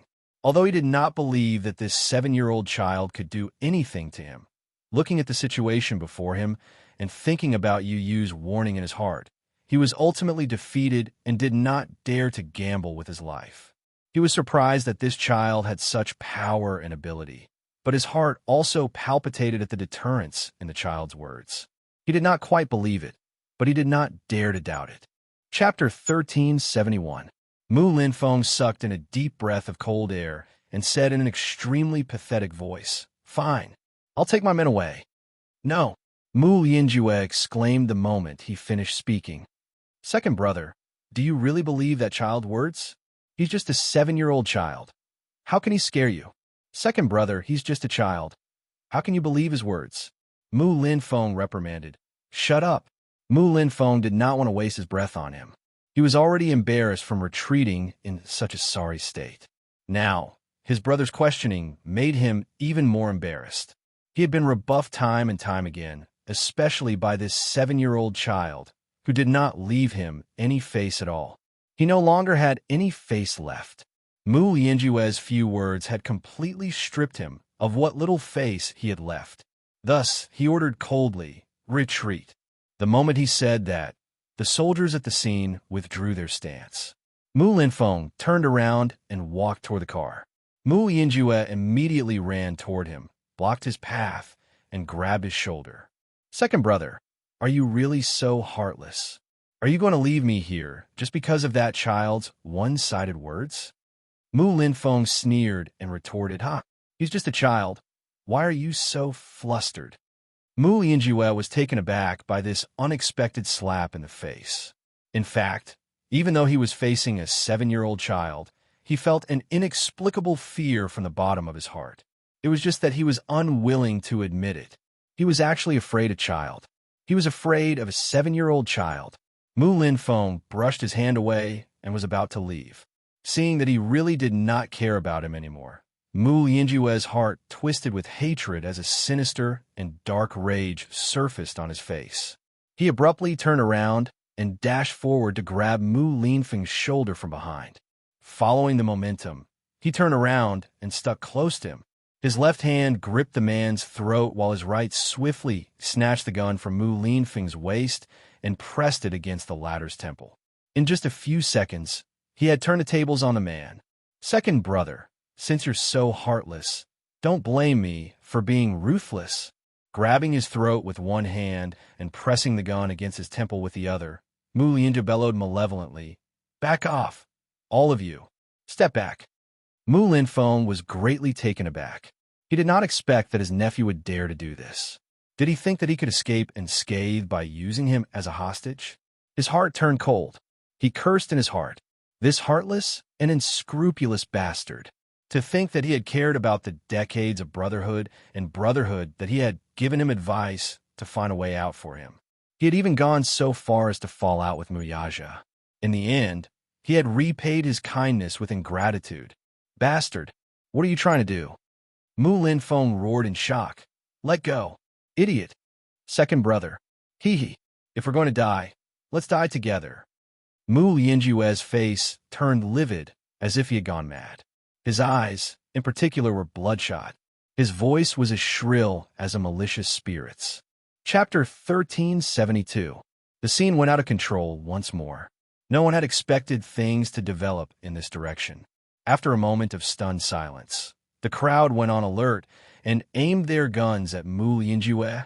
His lips curled into a bloodthirsty smirk as he tightened his grip on Mu Linfeng's throat. His knuckles tightened as he pressed the gun muzzle against the latter's temple. He was ready to fire. Tell them to put down their guns. He threatened. Mu Linfeng remained silent. His face was flushed red from suffocation, but even so, his lips remained tightly pursed, and he did not loosen his grip. You really think I won't dare to kill you, don't you? Mu Lianjue's voice grew colder. At most, I'll drag you down to hell with me if I die. Tell them to put down their guns. Do you hear me? Do you hear me? Mu Si, are you crazy? Are you? Mu Linfeng spat out a few words with difficulty as he glared at him with bloodshot eyes. Like an enraged beast, he flew into a rage. Mu Lianjue sneered. Second Mu, cut the crap. I told you to order them to put away their guns. Do you hear me? I don't have the patience. Tell them to put away their guns. Put away their guns. As he spoke, he tightened his grip on Mu Linfeng's throat and exerted more force with his fingers, as if he wanted to stab the latter's throat. Mu Linfeng grunted in pain and struggled for a while before raising his voice. Put away your guns. The moment he gave the order, his subordinates exchanged glances. However, no one dared to disobey Mu Linfeng's orders. Thus, they all put away their guns. Give me a car. Mu Lianjue issued a second order, but this time, he was like a trapped beast on the verge of death. Mu Linfeng gritted his teeth, angry at his cowardice. But more than that, he hated himself for having misjudged him. Yu Yu burst into laughter when she saw this scene. It was rare to see a dog-eat-dog scene. Today, however, he had seen what a real dog-eat-dog fight was. The flood rushed against the Dragon King's temple, and they were fighting against each other. Had Mu Lianjue lost his mind? Did he think that he could escape unscathed just like this? Dream on. Just as Yu Yu was about to open the door and get out of the car, Lisa suddenly grabbed his hand and shook her head at him. Danger. She spat out 2 words. Yu Yu smiled and said calmly, What's there to be afraid of? You'll protect me. While Lisa was still in a daze, Yu had already pushed open the door and stepped out of the car. The scene fell into a stalemate, and the air froze. Mu Lianjue held Mu Linfeng hostage as he yelled, Give me a car. Did you hear that? Prepare the car for me. Just as he finished speaking, he caught a glimpse of Yu Yu getting out of the car from the corner of his eye. He stepped on the ground and stood up straight. Then, a snow-white and adorable face appeared in front of him. With his hands behind his back, Yu Yu stood obediently before him like an elegant gentleman. He cocked his head and smiled innocently. Fourth granduncle, we've just met, and you're already in a hurry to leave. Don't you want to sit down and have a cup of tea? His voice was immature and tender, and at the same time, it was still childish. However, his tender voice revealed a strand of coldness that caused one's hair to stand on end, and it froze one's heart. Chapter 1373. Mu Lianjue snorted. His eyes narrowed dangerously as he met Yu Yu's gaze. His face, however, was as cold as a snake's. Don't call me fourth granduncle, he said in disgust, and then sneered. The plan failed this time because I was careless. The blunder of the whole plan was that I didn't expect Mu Yaja to have trained 2 capable sons. If I had known, I wouldn't have ended up in this state. Mu Linfeng, who was being held in his hands, kept struggling. Seeing him struggle, Mu Lianjue bellowed, Behave yourself. Don't move. I'm warning you. I don't have the patience to pester you now. If you don't behave yourself, don't blame me for not giving you face. What you've done now shows that you don't give me any face at all, said Mu Linfeng hatefully. Mu Lianjue laughed sinisterly when he heard that. Blame me? You're the one who didn't care about your brotherly ties. You actually insisted on leaving me here just now. Why? Second brother, you're actually afraid of a child? How many people will laugh at you if this gets out? The second head of the Mu family is actually intimidated by a 7-year-old child. I think you've lived half your life in vain. Shut up, Mu Linfeng said angrily. Fourth Mu, this is a sin you created. You should bear it yourself.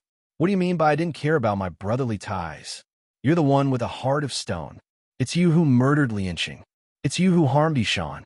It's also you who poisoned the old man's medicine. You're the one who did all these treacherous deeds. You're the one who's truly heartless. To think that I thought that you and I were born from the same roots and are connected by blood. In the end, you're actually accusing me. Fourth Mu, you're too disappointing. Are you blaming me for this?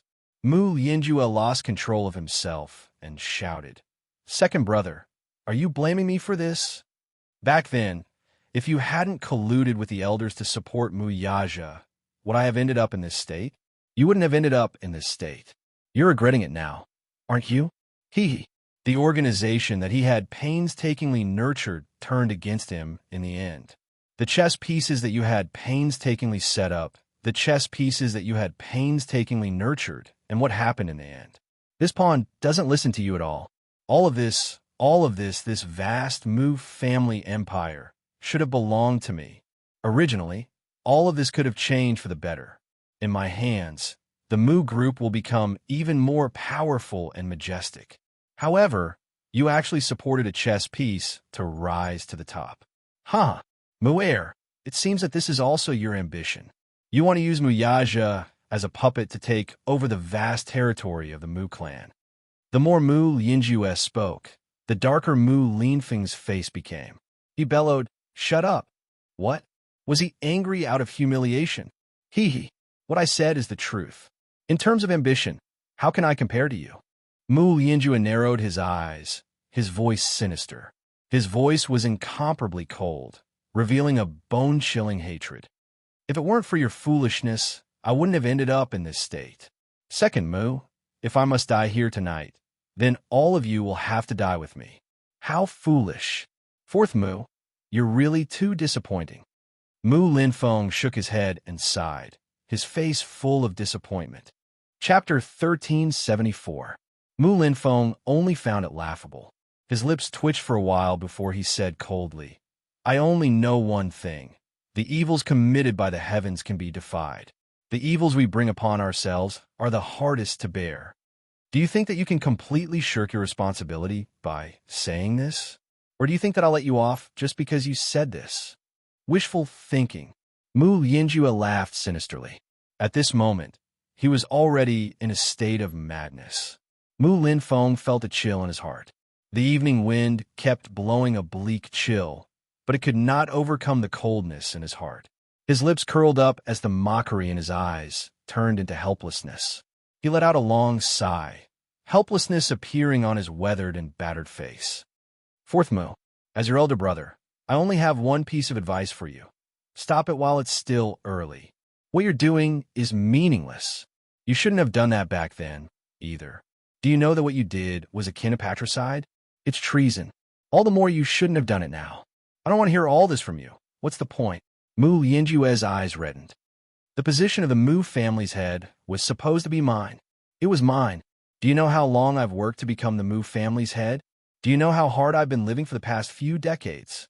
That old fart, however, negated all my hard work and effort with just a few words.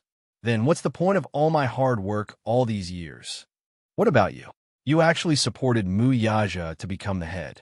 Was I not even comparable to a 20-year-old kid back then? You're gravely mistaken about that. You're merely gauging the heart of a gentleman with a cautious heart. Mu Linfeng paused, his face twitching a few times before he continued. I admit that I did neglect your feelings when I nurtured Yaja and supported him to become the head of the family. You're also right about part of the reason why I nurtured him to become my power. My motives were indeed impure and selfish. However, it's definitely not what you said. At that time, the Mu family's power was changing, and I wanted to stabilize it. That's why I chose this child. In fact, in my eyes, Yaja was an outstanding child. Facts have proven that I wasn't wrong. This child is indeed very outstanding, better than you. There's no doubt about that. Thus, even now that he's gone against my wishes, I don't regret standing up for him and supporting him. As you can see, the Mu group has been growing stronger and stronger in his hands. The changes in the Mu group were obvious to all. Back then, if it weren't for him, the Mu group wouldn't have been able to survive that crisis unscathed. My heart is with Mu group, and Mu group is the most important. Perhaps, to you, these words may sound a bit pompous, but they're my true thoughts. If the Mu group can become a core business empire in his hands, I will have fulfilled my wish in this life. Mu Yinjue's eyes narrowed in anger as the corners of his lips twitched. His face looked especially hideous as his eyes slowly coiled around his neck like a venomous snake. What a great idea. Mu'er, if you say you have no selfish motives, who would believe you? You don't have to say such high-sounding words here. Chapter 1375. No matter what you do now, there's no turning back. It's time for you to pay back your sins. I know that I've been utterly defeated. Yes, I've failed. Still, do you think I'll let you off just because you said this? There was a hint of hysteria and madness in his smile, as if he had been possessed by a demon. Even if I'm going to die here tonight, you'll die with me and be buried with me. This was his character.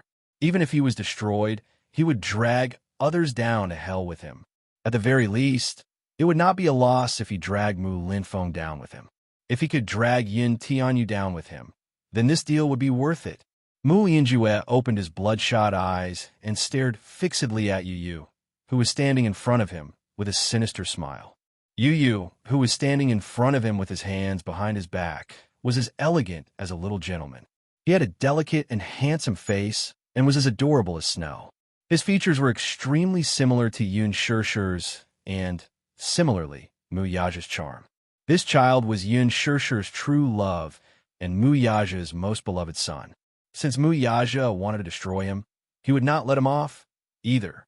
If he wanted to die, he would not let Mu Yaja have an easy time either. At the thought of this, his lips trembled, and a hard object could be vaguely seen squirming under his lips. Suddenly, he hooked his tongue and bit on a remote control device in his mouth. A maniacal hatred flashed across his eyes. Yu Yu was startled by his sudden action. He furrowed his brows in puzzlement.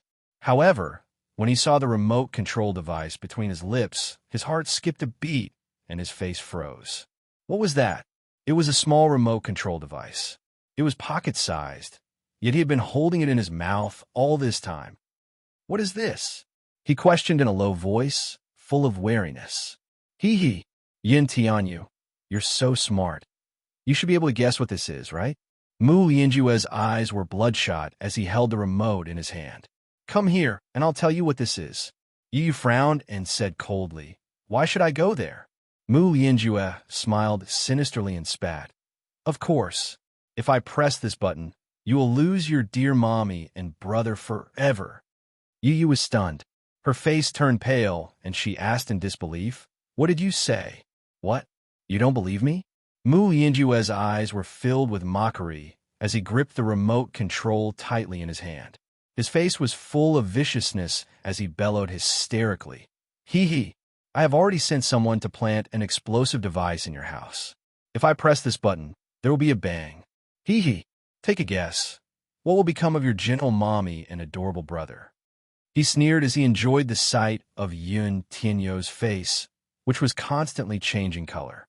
He smugly said, With one explosion, they'll be brutally blasted into a bloody mess. Their heads will be separated from their bodies, and they'll die without a burial place. Yu Yu's face turned ghastly white in an instant. Mu Linfeng's eyes were filled with disbelief when he heard this. He was crazy. This person was completely deranged. Mu Yinjue was crazy. How could he do such a crazy thing? Chapter 1376. Vermilion Bird sized up Mu Yinjue's sinister expression and hurried to Yu Yu's side. Squatting down, she whispered into his ear, Director Yin, calm down. Don't believe him so easily. This man might be trying to trick you. She told him all the worries in her heart. She did not know what he was holding in his hand, either. Could that button really be a remote control device for the explosion? No one knew, and no one knew the truth. Perhaps what he said was true. As long as he pressed the button, his home would instantly explode into a sea of fire with an earth-shattering explosion. Yun Shishir and Mu Yichen would also be mercilessly reduced to ashes, their flesh and blood splattering everywhere. Perhaps his words were just to trick him. There was no explosive device or remote control device. His goal was to trick him into using him as a hostage. He knew very well that the person who wanted his life this time was Mu Yaja. To Mu Yaja, Yin Tianyu was more valuable as a hostage than Mu Linfeng. Director Yin, calm down. Don't be nervous. Perhaps he's just saying that to trick you. Yu sucked in a deep breath of cold air and said in a low voice, I suspect so, too. He was so smart. How could he not have thought of this? His concern made him confused. Mu Yinjue was making use of this opportunity. As the saying went, all was fair in war. The man might be using an illusion to confuse him to achieve his goal. Alas, he did not dare to do so.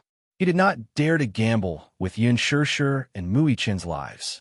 No one dared to guarantee, nor was anyone clear what the hell was the button he was holding tightly in his hand at this moment. Perhaps nothing would happen if he pressed it. Perhaps, as he said, he would really lose his mother and brother forever if he pressed it. Yu had always been bold and unconventional, but at this moment, he had really lost his courage. It was very difficult for him to gamble with Yin Shishir and Mu Yichen's lives. Even so, despite his anxiety, he maintained a calm expression as he scrutinized the man unblinkingly. His face showed no signs of wavering as he carefully scrutinized the man, trying hard to find any suspicious signs on his face. What? You don't believe me? Do you really think I'm coaxing you? If you don't believe me, why don't you give a try? Mu Yinjue said as he raised the control button in his hand and pretended to press it. Yu finally could not hold himself back and raised his voice to stop him. Wait! Mu Yinjue's lips curled into a triumphant smirk the moment he said that. Then come over here. Be good and come to me. Mu Yinjue was like an evil demon as he patiently enticed him. Come here, good boy. Come to me. Yu pursed his lips tightly. He had just taken a step forward when Lisa suddenly blocked his path. He's lying to you.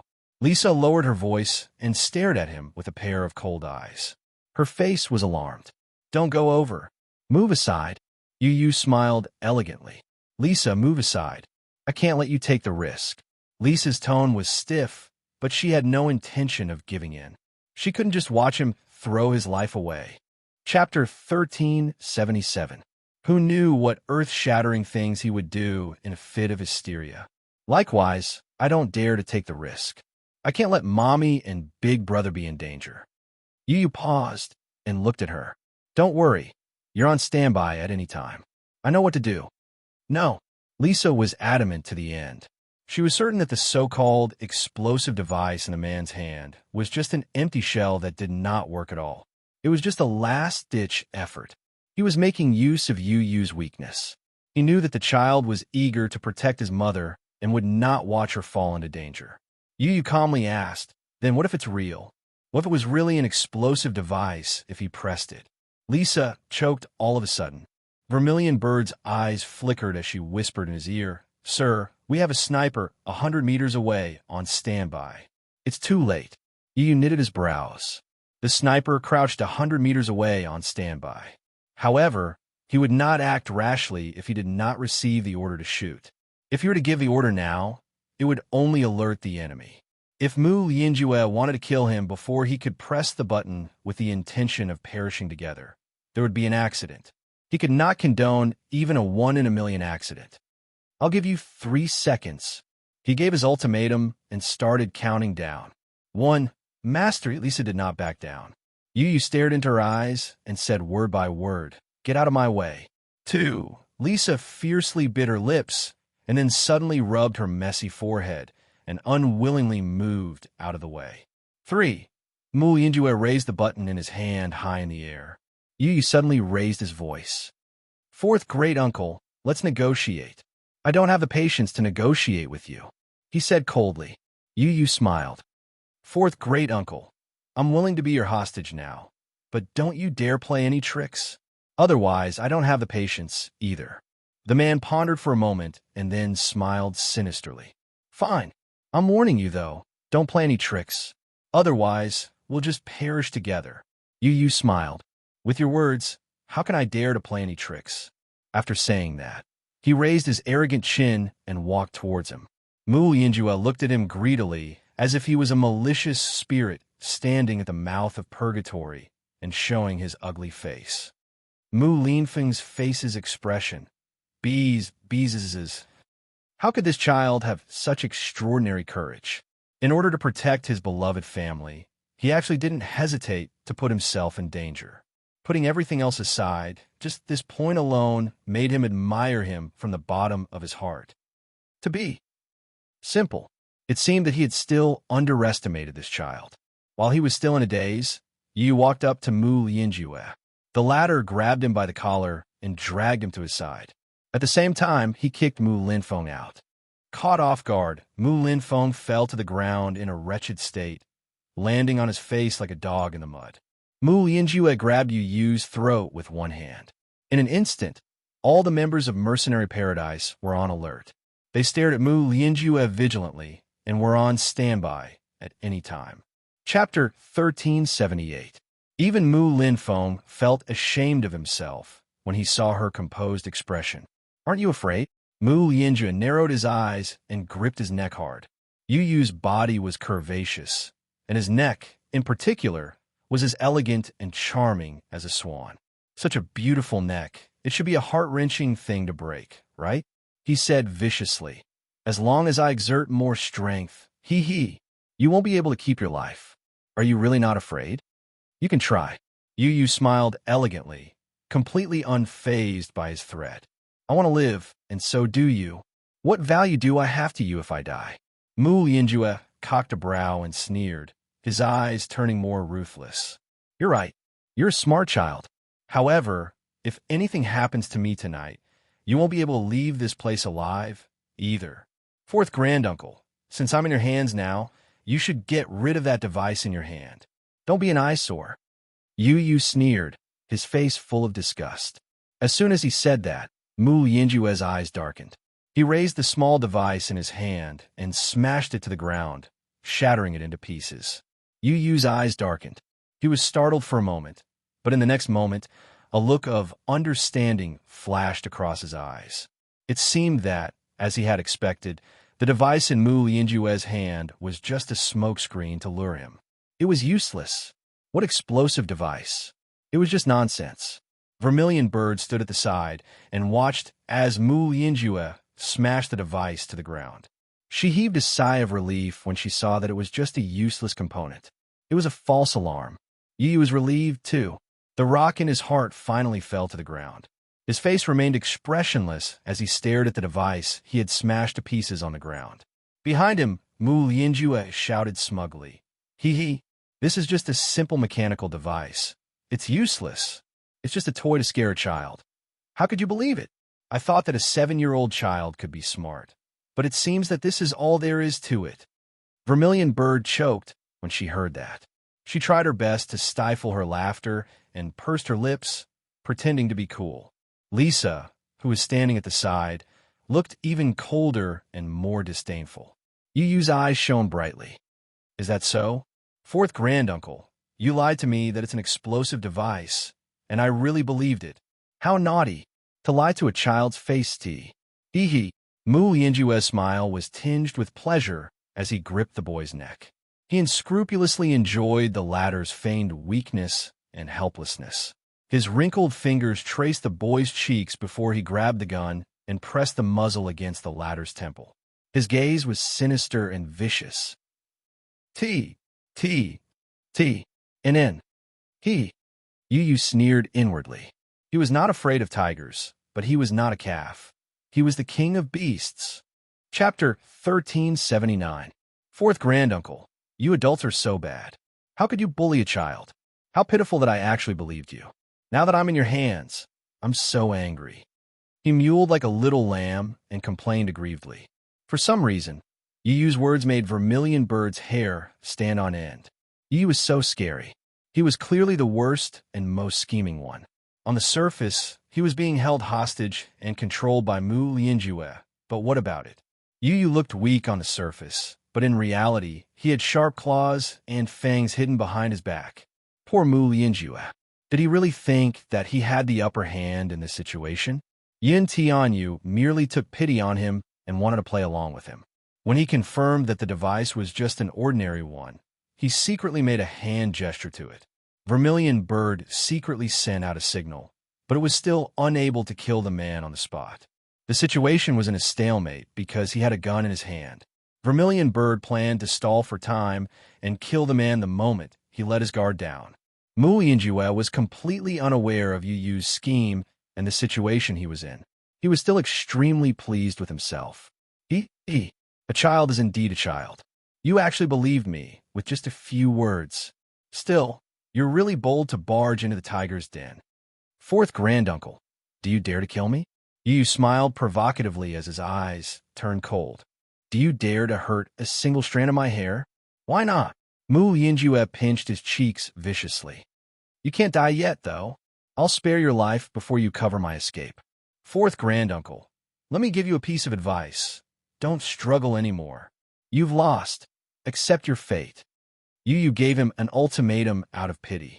Just as he said that, not far away, two dazzling lights suddenly appeared. They were slowly approaching the southern entrance. Everyone present was on high alert. Vermilion Bird followed the light and saw an Audi A8 approaching from afar. She especially noticed that this car had a J background license plate. Presumably, its origin was not simple. Behind the Audi A8, there were several other cars. The Audi A8 stopped steadily at the south entrance. Everyone looked over. In his line of sight, a tall and slender figure slowly stepped out of the car. Muyaja stepped out of the car and stood tall and straight. His body was tall and slender. Invisibly, an awe-inspiring aura spread out in an instant. His body exuded a very terrifying aura. This kind of aura was enough to make anyone feel fear. When Yu Yu saw him, she was confused at first. She did not understand why he was here. When Muyaja saw Yu Yu, he was stunned. He did not expect to see such a strange situation when he rushed over. Why was he here? Both father and son had the same question almost at the same time. Daddy, why are you here? Yu Yu was the first to ask with a look of astonishment. Just as he opened his mouth, Mu Yinjue grabbed him by the throat and roared, "Shut up!" Muyaja's arrival made him raise his guard. Yu Yu could not hide his shock despite being choked. Chapter 1380.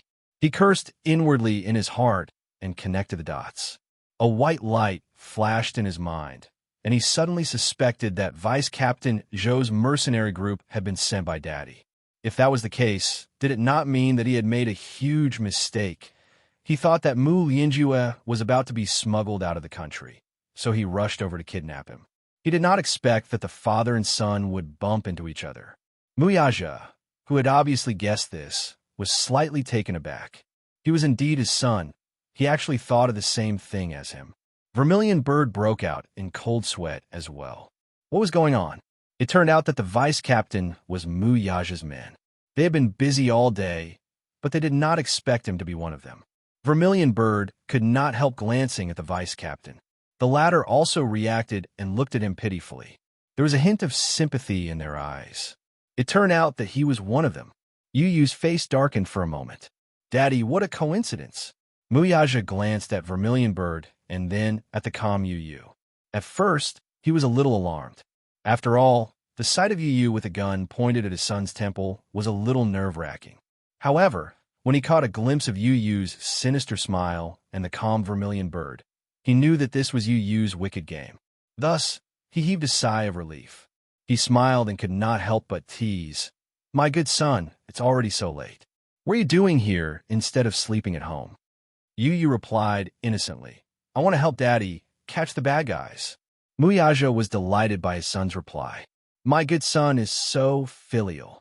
Of course, it's only right for a son to be filial to his father. Yu Yu said matter-of-factly. Mu Yinjue's face darkened. The father-son pair was echoing each other, clearly ignoring his deterrence. Shut up, all of you. Do you think this is child's play?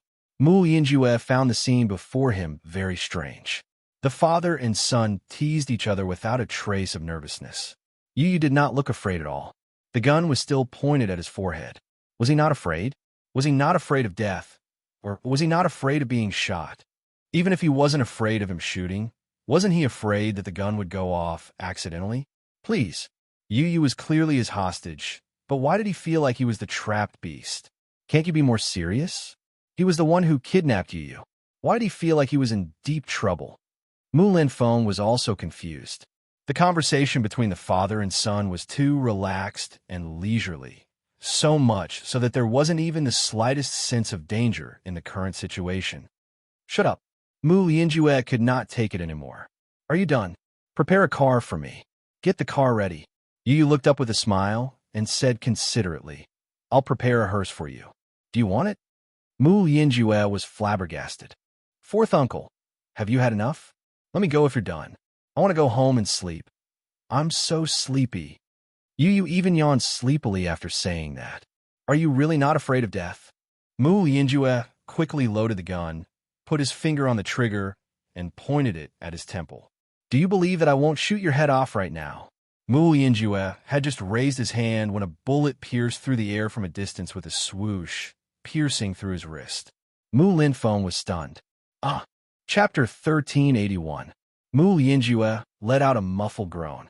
The bullet came from a long-range sniper rifle 100 meters away. Despite the distance, the bullet's lethality was shocking. When it pierced through his wrist, it caused explosive damage and caused his palm to burst open. Fresh blood and flesh splattered everywhere. Yu only felt a loud explosion above his head. After a buzzing sound, he temporarily lost his hearing. Mu Lianjue could only feel the bullet penetrating his wrist. Along with the excruciating pain of broken bones, his arm went numb and he lost all feeling in it. His grip loosened, and the pistol in his hand fell to the ground. Vermilion Bird strode forward and kicked the pistol several meters away with the tip of her foot. She then carried Yu and brought him to safety. Whoosh! Another sound of a bullet piercing through the air was heard. Mu Lianjue's abdomen was mercilessly penetrated by a bullet once more. At this moment, he was practically surrounded by the long-range snipers. A total of 5 snipers were aiming at him. If he made the slightest move that was detrimental to Yu, he would be shot on the spot. Mu Lianjue groaned in pain. At that moment, he felt as if his entire body had lost its temperature. An uncontrollable chill rose from the soles of his feet, swept across his spine, and attacked his heart. It was so cold that it made one's heart numb. There seemed to be a huge force exploding in the depths of his flesh and blood where the bullet had penetrated his abdomen. At first, he only felt numbness, a hollow numbness. Soon after, he felt an intense burning sensation around his wound. Then, he felt an endless cycle of radioactive pain. The burning sensation hit his heart directly, as if he was being set ablaze in a vast expanse of land. Following that, something sticky and viscous flowed out from the wound and stained his clothes like a blooming flower. Mu Lianjue's eyes widened in disbelief. Everything happened so suddenly that he was not prepared for it all. He only felt that the world before him had turned dark. He first wiped his wound with his hand. When he raised his hand, his palm was already red. Was it blood? He didn't hear any gunshots at all. He only felt the sound of air being sliced through from behind him. Then he was shot. Could it be that there was a sniper lying in ambush in the distance? Mu Lianjue was stunned. For a moment, he was jittery and paranoid. He abruptly turned around and tightly clutched his bleeding wound. His eyes were completely red, as if they were about to burst. However, when he saw the cold expression on Mu Yaja's face and Yu's smile, he suddenly understood everything. As it turned out, he had nowhere to run. As it turned out, he was being played like a monkey. This brat had clearly calculated everything. Just now, he had displayed such a cowardly appearance in front of him. He was simply playing the fool in front of him. Bastard! Bastard! Mu Lianjue cursed in anger. ****. I was actually tricked by you, you bastard. Yu looked at him coldly, then smiled deeply and said elegantly, Fourth uncle, you're stupid. With your skills, I don't even want to play with you. How boring. With that, he nonchalantly opened his palm with a cold face. Vermilion Bird, give it to me.